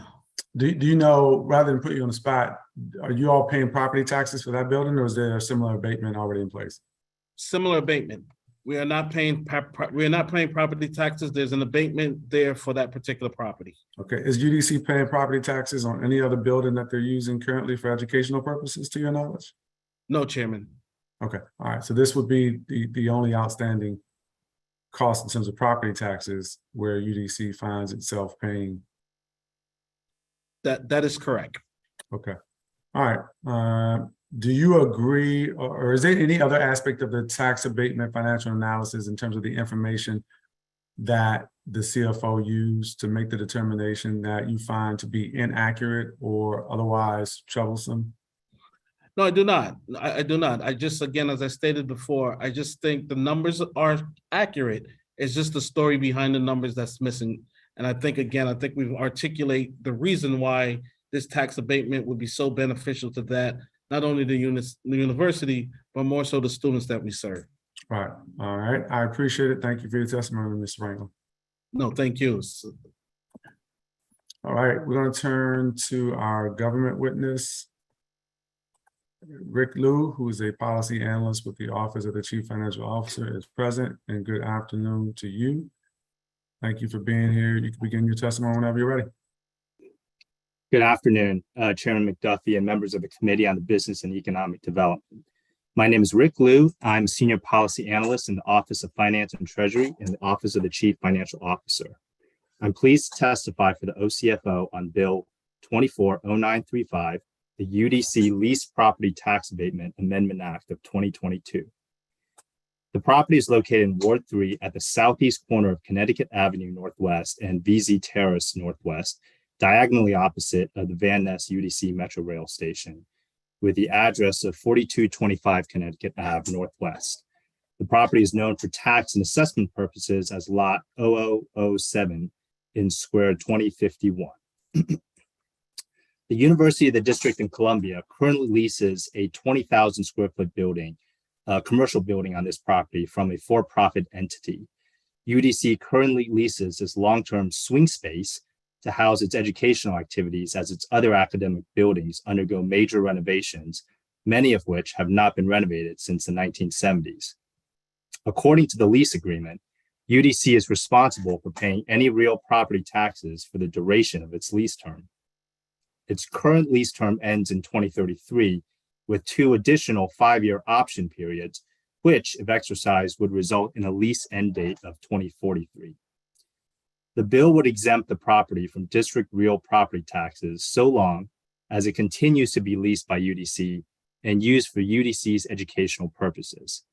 According to UDC, the exemption would serve to reduce UDC's operational expenses and/or the overall cost of attendance for its students. The OCFO examined the impact on UDC if the property tax exemption for 4225 Connecticut Avenue Northwest is not granted. As UDC is a component unit for the government of the District of Columbia, it receives an annual appropriation. In the past 3 years, over 50% of UDC's total revenue has come from district appropriation. In comparison, the FY 2023 estimated property tax on this building represents a small percentage of the district's annual appropriation, or about 0.17%. The requested exemption is thus the fiscal equivalent of an appropriations request, and OCFO believes its approval is a budget matter for the council. Additionally, an analysis of UDC's financial information over the past 3 years indicates its liquid assets have been consistently able to cover its liabilities and thus demonstrates good financial health. For these reasons, OCFO finds a tax abatement to be financially unnecessary. My office calculates the estimated value of this tax exemption as proposed by the bill to be a total of $3.7 million during the lease term through 2043. This includes an estimated $620,000 during the financial plan period. Thanks for the opportunity to testify. This concludes my testimony, and I'm happy to answer any questions you have at this time. Like Ms. Fox, Ms. Liu, you all do a great job of preempting the questions I otherwise would ask for the record. You talked about who the applicant is. You talked about what the applicant's request is. You mentioned the amount that the applicant seeks for the current financial plan, which is $3.7 million. And you talked about whether or not the Office of the Chief Financial Officer finds that the abatement in this case is financially necessary. What you determined was that it is not financially necessary for the applicant to meet his current fiscal needs. Taking all that in note, is there anything else that you'd like to add to the record before we move to the next measure? I don't have any additional questions outside of what I would have asked had you not already answered it. I do not. Thank you for the opportunity. Okay, and has there been any additional information provided by UDC or any other source that was not included in the tax abatement financial analysis that the committee should be aware of? No, not to my knowledge. Okay, and this reflects the version we have reflects all the most up-to-date information that you all have on this. That's correct.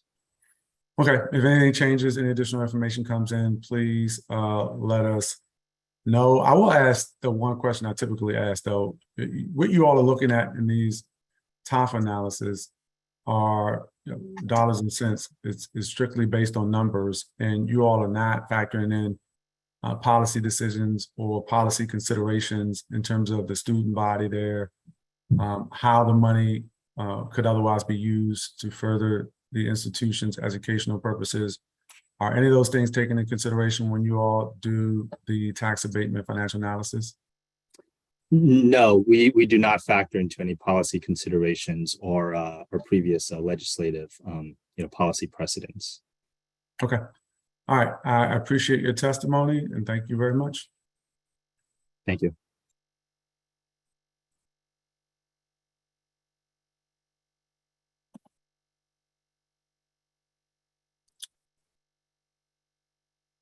Our final measure for the day is Bill 24-940, the Performing Arts Promotion Tax Rebate Certification Amendment Act of 2022. This bill was introduced on July 12, 2022 by Councilmember Robert White. It was referred to the Committee on Business and Economic Development on September 20th, 2022. As introduced, this bill would adjust the existing Performing Arts Promotion Tax Rebate Program in two ways. First, it would make permanent changes to the hourly requirement for hosting performance artists when a public health emergency has been declared. Second, the bill would shift the application approval process from the Office of the Tax and Revenue to the Office of Cable Television, Film, Music, and Entertainment. We are going to turn to the public witnesses for this measure.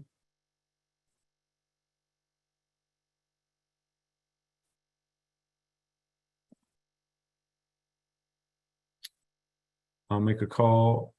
I don't know that Brian Kaufman is still present, so we'll look to Graham Smith White, who's a musician, Pearl Street Warehouse.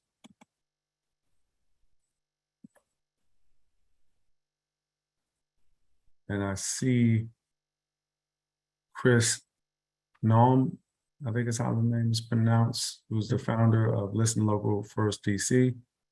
I'll make a call for Herbert Scott, who is listed as witness 3, and Joe LePan. And we will begin here with Graham Smith White. You can turn on your video, unmute yourself, and begin your testimony.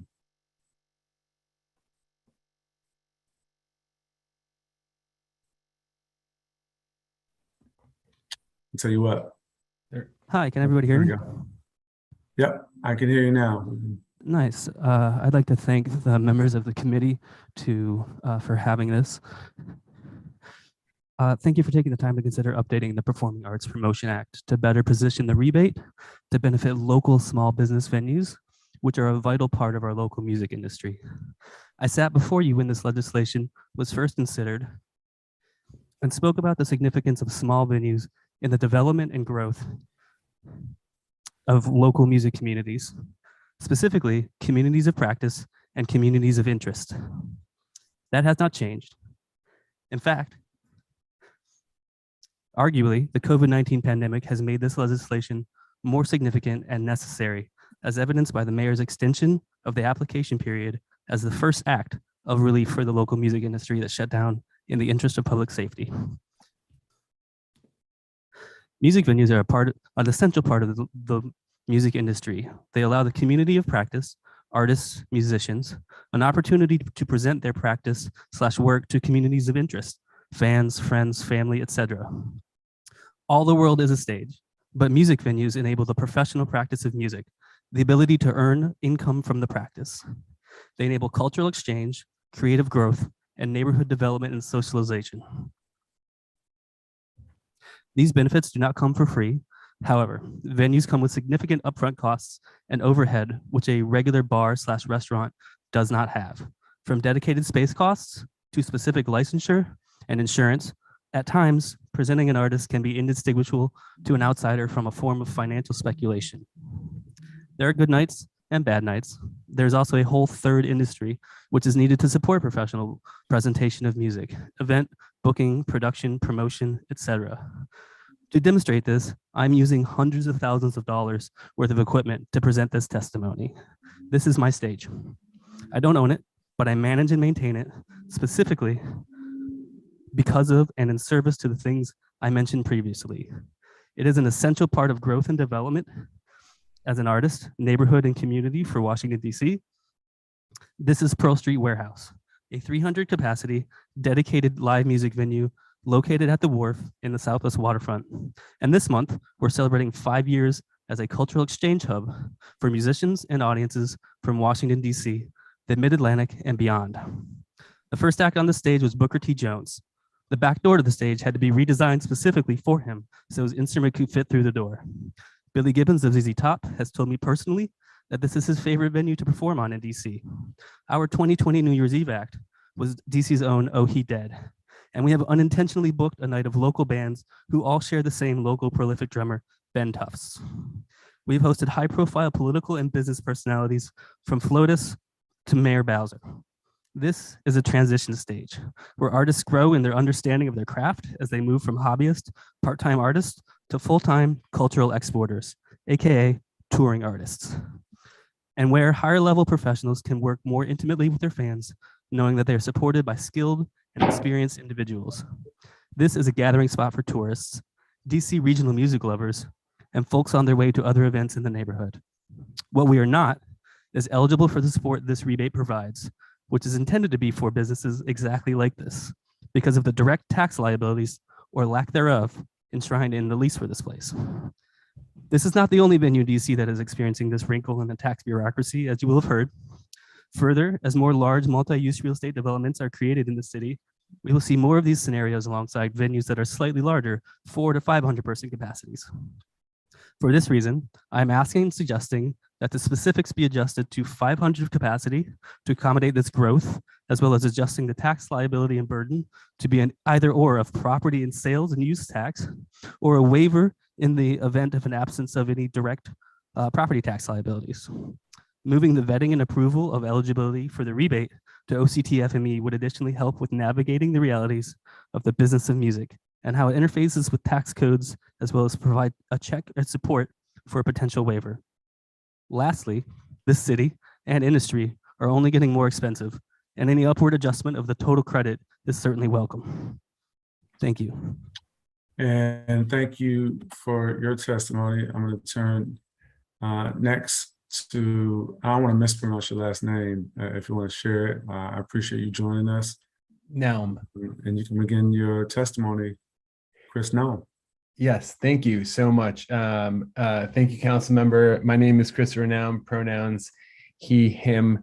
I'm the co-founder of Listen Local First DC and part of the NEVA, the vice chair of the NEVA Mid-Atlantic chapter, which is the National Independent Venue Association.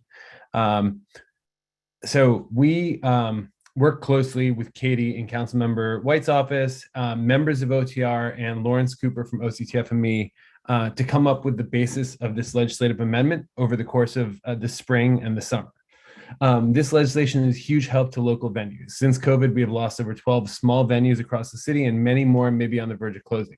This legislation provides a continued opportunity to support these small venues and provide incentives for other small businesses to present live performance on a regular basis. The reason this amendment is so important is because not all music venues operate in the same way.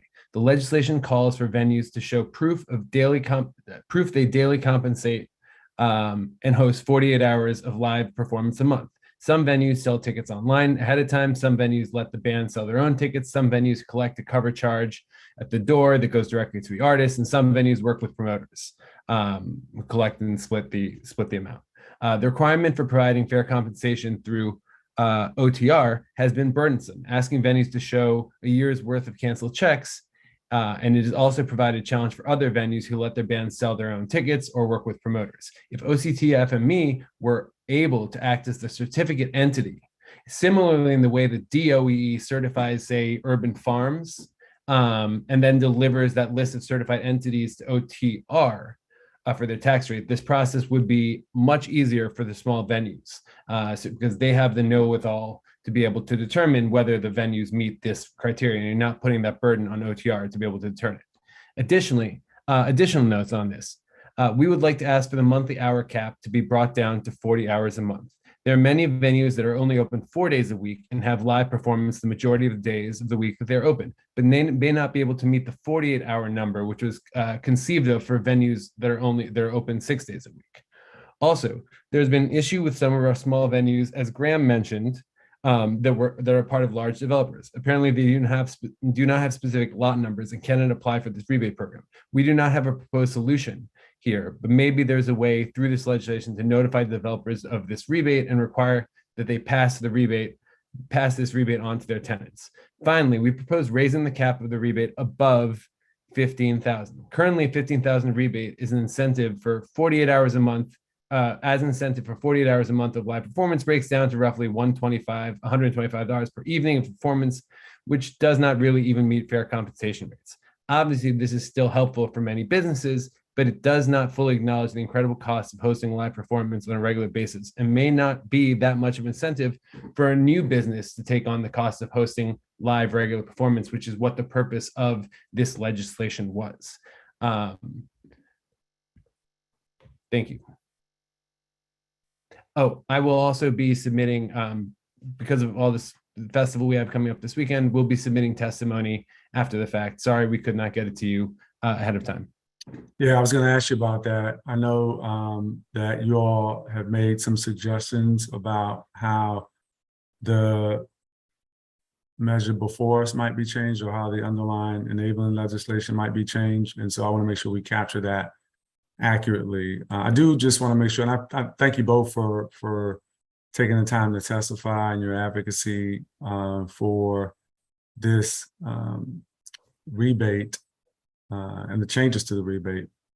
I'm curious though, the types of documents that are typically requested as a part of this application, and just making sure that you all describe some of the challenges that you all face with the current way that it's structured and why these changes are necessary. So I'll give you examples of multiple venues. For some venues, OTR are required to do a year's worth of canceled checks to artists. So, some venues that work with different banks, they have to pay extra money to get the extra, and basically compiling your year's worth of extra of canceled checks is extremely difficult and burdensome. Whereas venues have these spreadsheets that show payouts, but that wasn't acceptable for OTR because OTR needed to meet, legally they need to meet specific requirements to show, because they don't know what a payment is, they don't know what fair compensation is. Also, contracts with promoters and doors, which would be used to show fair compensation, can't really be submitted to OTR for proof of fair compensation for artists.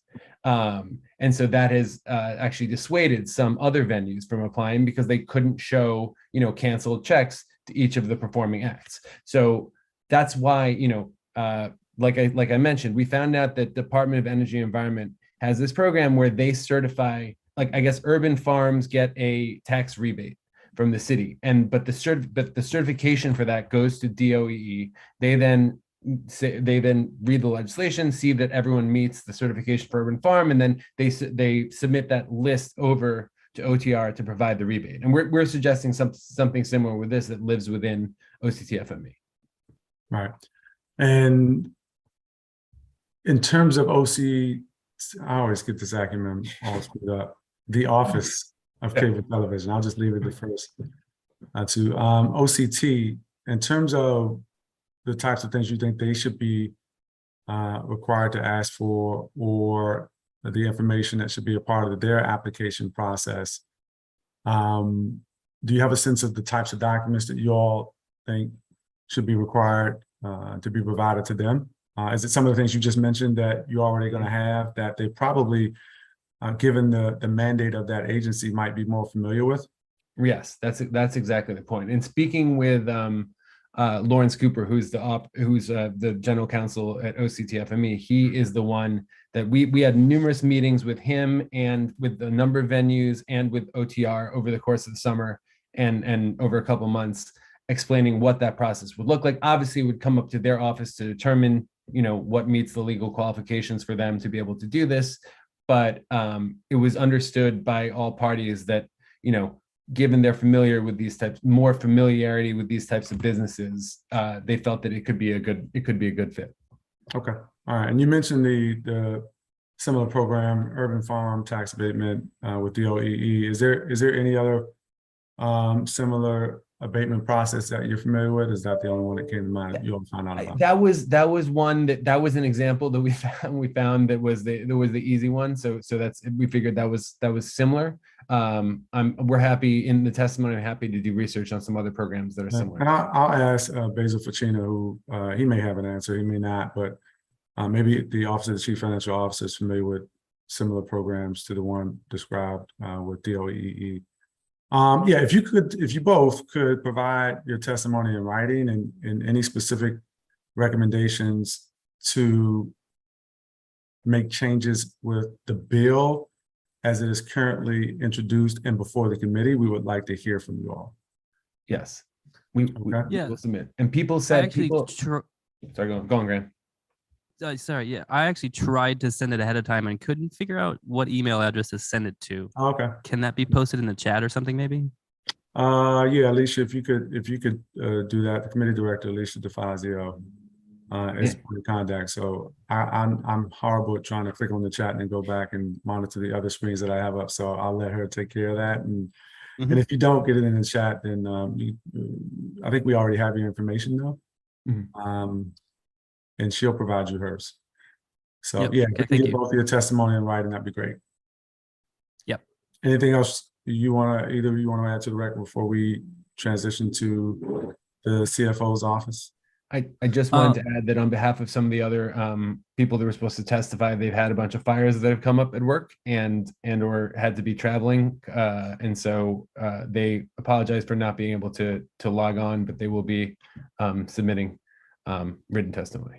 Perfect. The record closes about 10 days from now. Right.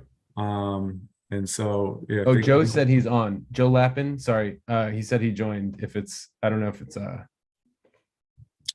I'm not sure if he if Alicia sees him or not, but I think it's appropriate to mention that anybody who, and I know that the days are busy and sometimes things happen. So anybody who's not able to join, I see Joe Lappin is now on. We'll give him a chance to testify. But anybody who was not able to testify, they should feel free to submit their testimony in writing to the committee. So good afternoon, Joe Lappin. Thanks for joining. You'd like to testify, you can begin. You have 3 minutes. Hey, can you guys hear me? Yeah, we hear you loudly and clearly. All right, please forgive me. Yeah, I am traveling, so but I think I'll be brief. I'm a co-owner of Songbird Music House and also Birdland Records at Union Market in Ward 5. We were part of some of the testifying and early advocacy around the PAPA legislation, and thank you to the council and to Listen Local First and everybody else that helped implement that program. And as the couple of years have gone by, we have done our best to pursue and execute on that program. I know I'm still working on some things for this year, and I don't necessarily need to get into the details, but in general, I will just say that I'm a supporter of the program, and because I think one of the things that it does is recognize and provide some, small occupancy cost relief to small music venues, and I think a lot of people know, and I can speak briefly to the cost challenges and the expense challenges to our types of uses that are competing for the same real estate as other types of uses. But of course, music venues employ full-time bookers, full-time marketers, a lot of other production costs that, other maybe bars, we run a bar and a kitchen too. So I think it's kind of well documented, the cost burdens and occupancy cost burdens to present, these cultural and live music offerings to the city. And I think, one of the things about this act is there was recognition, of some, small amount of relief on a cost side or an occupancy cost side to somebody who meets these criteria. And, I'm always willing to discuss more, the appropriate levels of that cost relief. But, in general, that's just a statement, I think, of the ongoing and continuing purpose of this legislation. And I think that it's a ongoing and continuing need of that purpose that doesn't sort of go away. And we can always dig in more to the real estate implications of things like that. I generally am a supporter of Chris and Listen Local First's comments, any ways to kind of streamline and just sort of add small amounts of flexibility and usability to the process, while of course ensuring that the core criteria are met and documented properly, of course, so that it's targeted to those that are actually doing the things that are in line with the intent and purpose of the legislation. Happy to answer any questions, but I think that's all I needed to say at the moment. Okay. No, I appreciate your testimony. And if you'd like to provide your testimony in writing or any additional information about the legislation, we certainly welcome that. I should have asked you three, how's the industry doing right now? How are things going for the smaller performing arts venues? Obviously, the pandemic was extraordinarily challenging for everybody, right? All types of businesses, all types of people, physically, and economically. How are y'all doing? I'm not sure I don't know who else is necessarily on the call. I know I'm a venue owner. I don't know if you want me to speak very quickly to that. Generally things are doing better, I guess, in the sense that,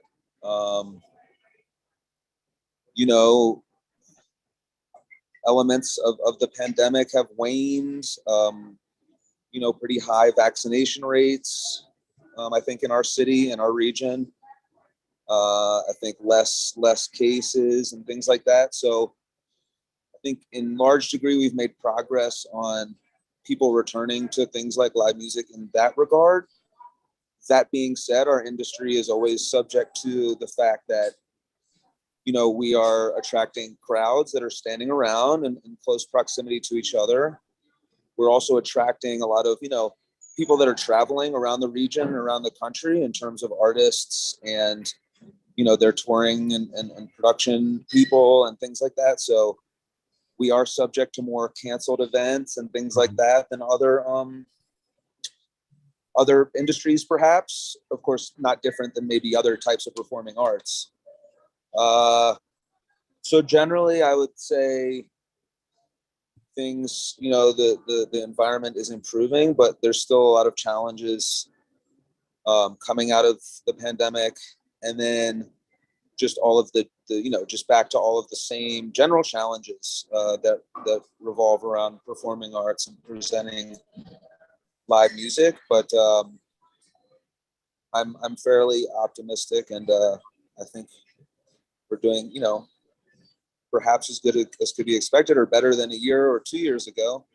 But there's always challenges that are part of this legislation. Sorry, I went on too long, but thank you. No, it's fine. I just know how important what you all do is to our local economy. I just remember you all, like other industries, tourism, hospitality, leisure, restaurants, entertainment, sports, you all were hit first and you were hit hard. And we're 3 years in. I think in some cases, most people think we're completely out of the woods and everything's back to normal. But I know when I'm talking to folks, I still hear at times, costs are high, capacity's thin, and things aren't back like they were pre-pandemic. And when folks are coming into town, and if they're coming from out of town especially, They're probably staying in our hotels, eating at our restaurants, in addition to coming to perform or to see some of the shows and things that are going on there. So I just wanted to note that. And Chris, I see you shaking your head. You want to chat a little bit about that and talk about how things are going there? Just have a something quick to- note. I mean, Graham obviously is from a venue, but one thing that I've heard from multiple venues over the past couple months, and I think it's mostly about July and August, and I think things have gotten better in September.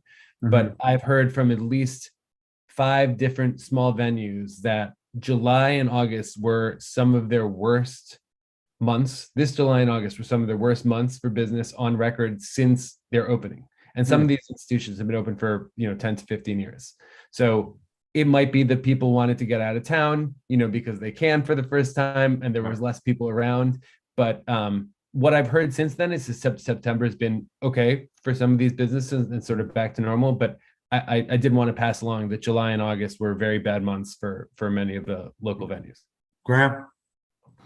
Yeah, thanks. So I think something that's worth noting that's interesting is that between Joe and me, you have the only 2 venues in the city where people can be outside and experience the concert because we're in larger developments and the property developer wants that to happen. Sure. Everywhere else in the city, the property line is the building. And so you're not allowed to have sound via ABRA licenses and such. So that impacts people's ability to feel comfortable and how they interact with this space. We definitely have people who will just wander in, get a drink, and wander back out to our patio. In addition to we have an outside bar, so they can order it from that. And definitely July and August are really hard months in general for reasons that are kind of nuances of the industry that I won't go into now, but also with the tourism of this cycles of this city that impacts things. We're also here at Pearl Street, we're in a kind of interesting position because there was a period of time during the pandemic where this stage that I'm on was the only operating stage in the city. We had permission via the pilot program, the live music pilot program, to try to see how to do that. I can say that pilot program was absolutely horrible and it was totally not worthwhile from a financial decision to participate in it, which is why some people didn't. So a thing that is really involved in with answering that question is understanding that a lot of live music attendance is kind of more socialization based than arts and culture consumption based at times. And so people have just developed other habits of where they go to hang out with their friends and what they do after work and that sort of stuff. So it's the challenge now is just like re-establishing ourselves as a business almost, because we definitely were over a hump. There's a sort of traditional concept in the industry that it's like 5 to 7 years for a venue to be solvent and financially sustainable. Okay. And we were able to hit that within 3 years. 2019 was a first solvent year for the business, where we had been losing hundreds of thousands of dollars every year. And with the return of from the pandemic, and sort of just those different habits of people, we're kind of like starting over. Okay. Well, I appreciate that perspective, and you all taking the time to testify. And anything else you all think would be worth the committee's consideration as we contemplate this measure, feel free to follow up. I think Alicia has sent an email, at least to Graham, to share the contact information. So I do thank you all for your testimony this afternoon. Anything else you all want to share before I transition to the CFO's office? All right. Thank you. Thank you. All right, our last and final witness is Basil Ficina, who's the Assistant General Counsel with the Office of the Chief Financial Officer. And good afternoon to you. I appreciate you being here. You can begin your testimony whenever you're ready. Thank you. Good afternoon, Chairman McDuffie, members of the Committee on Business and Economic Development. My name is Basil Ficina. I'm an Assistant General Counsel in the Office of the Chief Financial Officer, and I'm pleased to testify for the OCFO on Bill 24940, the Performing Arts Promotion Tax Rebate Clarification Amendment Act of 2022. In general, this bill is the result of a collaboration between the council staff, Office of Cable Television, and the OCFO to improve the administration of the performing arts property tax rebate. Under this program, the Office of Tax and Revenue provides rebates of real property taxes to qualifying performing arts businesses. In order to qualify, each business currently must apply to OTR for the rebate by September 15 of each year and demonstrate that it has satisfied the applicable requirements, including hours of live performances during the year, payments to performers, and type of venue. The process of reviewing these applications has created administrative burdens for OTR and for applicants, affecting the effectiveness of the program in providing assistance to performing arts venues. After consultations among the stakeholders, an alternative arrangement has been developed under which the mayor, rather than OTR, will receive and process these applications, beginning with tax year 2023, which began October 1, 2022.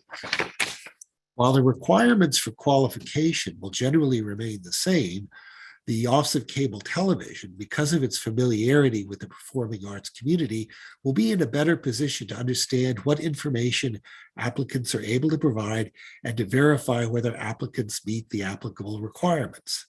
The Office of Cable Television will then certify the eligible applicants to OTR, which will then verify that the tax requirements for the rebate have been satisfied and will pay the rebate to the applicant. This model is based on one currently used for the urban farming tax abatements, which has proven successful. Under the bill, applicants for the rebate will apply to the Office of Cable Television rather than OTR by September 15 of each year. The Office of Cable Television will review each application and supporting documents and determine whether the applicant meets the applicable requirements as to hours of live performances, compensation of artists, portion of the tax year for which the applicant is eligible, and other non-tax criteria established by the law. Office of Cable Television will then certify the eligible applicants to OTR by October 31st. OTR will then determine whether the real property tax has been paid and the amount of the rebate each applicant is entitled to receive. The rebates will be paid by December 31st, but OTR will be allowed at least 30 days from the date the Office of Cable Television provides the certification to pay these rebates. Thanks for the opportunity to testify. It concludes my testimony, and I'm happy to answer any questions you might have. And thank you for your testimony. I don't think I heard an official position for or against the measure. Does the OCFO have a position about this measure? Do they support this transition? Yes, yeah, we're all for it because we think that it will make this program work better both for the applicants and for the federal and for the government. I think that it will streamline it, and I think that it will be helpful to have the Office of Cable Television bring its expertise to this process. So yeah, so we think this is a good idea. Okay, and I think it's important to know for the record that the Office of Cable Television submitted written testimony for the record in support of Bill 24-940, which means that you have both agencies in agreement about this measure. Let me ask, is there anything you think needs to be changed, modified, edited, tweaked? No, actually, we worked very closely with Katie Whitehouse, council staff, Lawrence Cooper, and I think we're all fairly happy with the product here. I don't think that we have any additional changes to report to. Okay, do you know, Ms. Ficina, approximately how many venues apply for the rebate? I don't have specific figures, but I think that it's a relatively small number. Okay. Okay.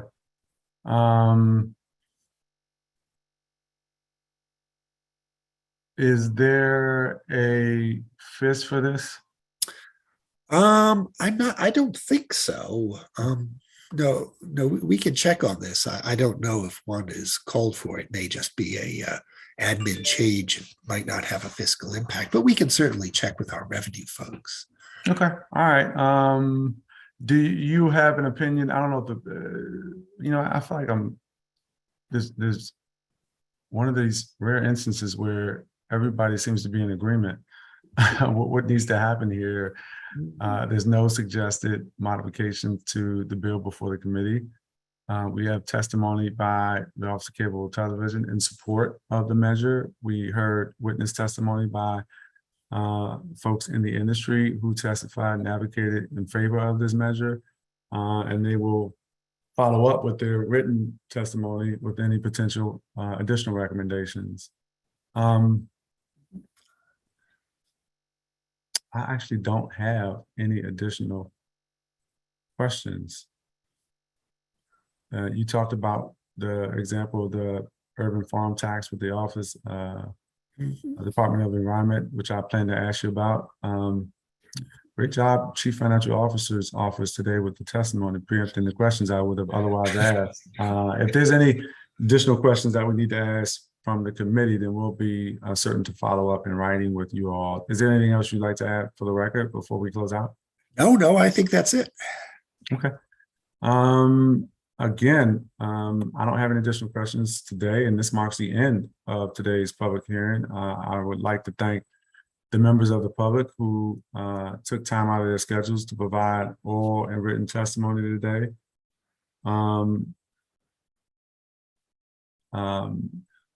And I would encourage others who were not able to make it today, but who would like to submit written testimony to do so for the record. The written remarks submitted for the record will be accepted until noon, Monday, October 17th. The time is now 3:53 p.m. and this hearing is now adjourned. Thank you all. Thank you, staff. Thank you.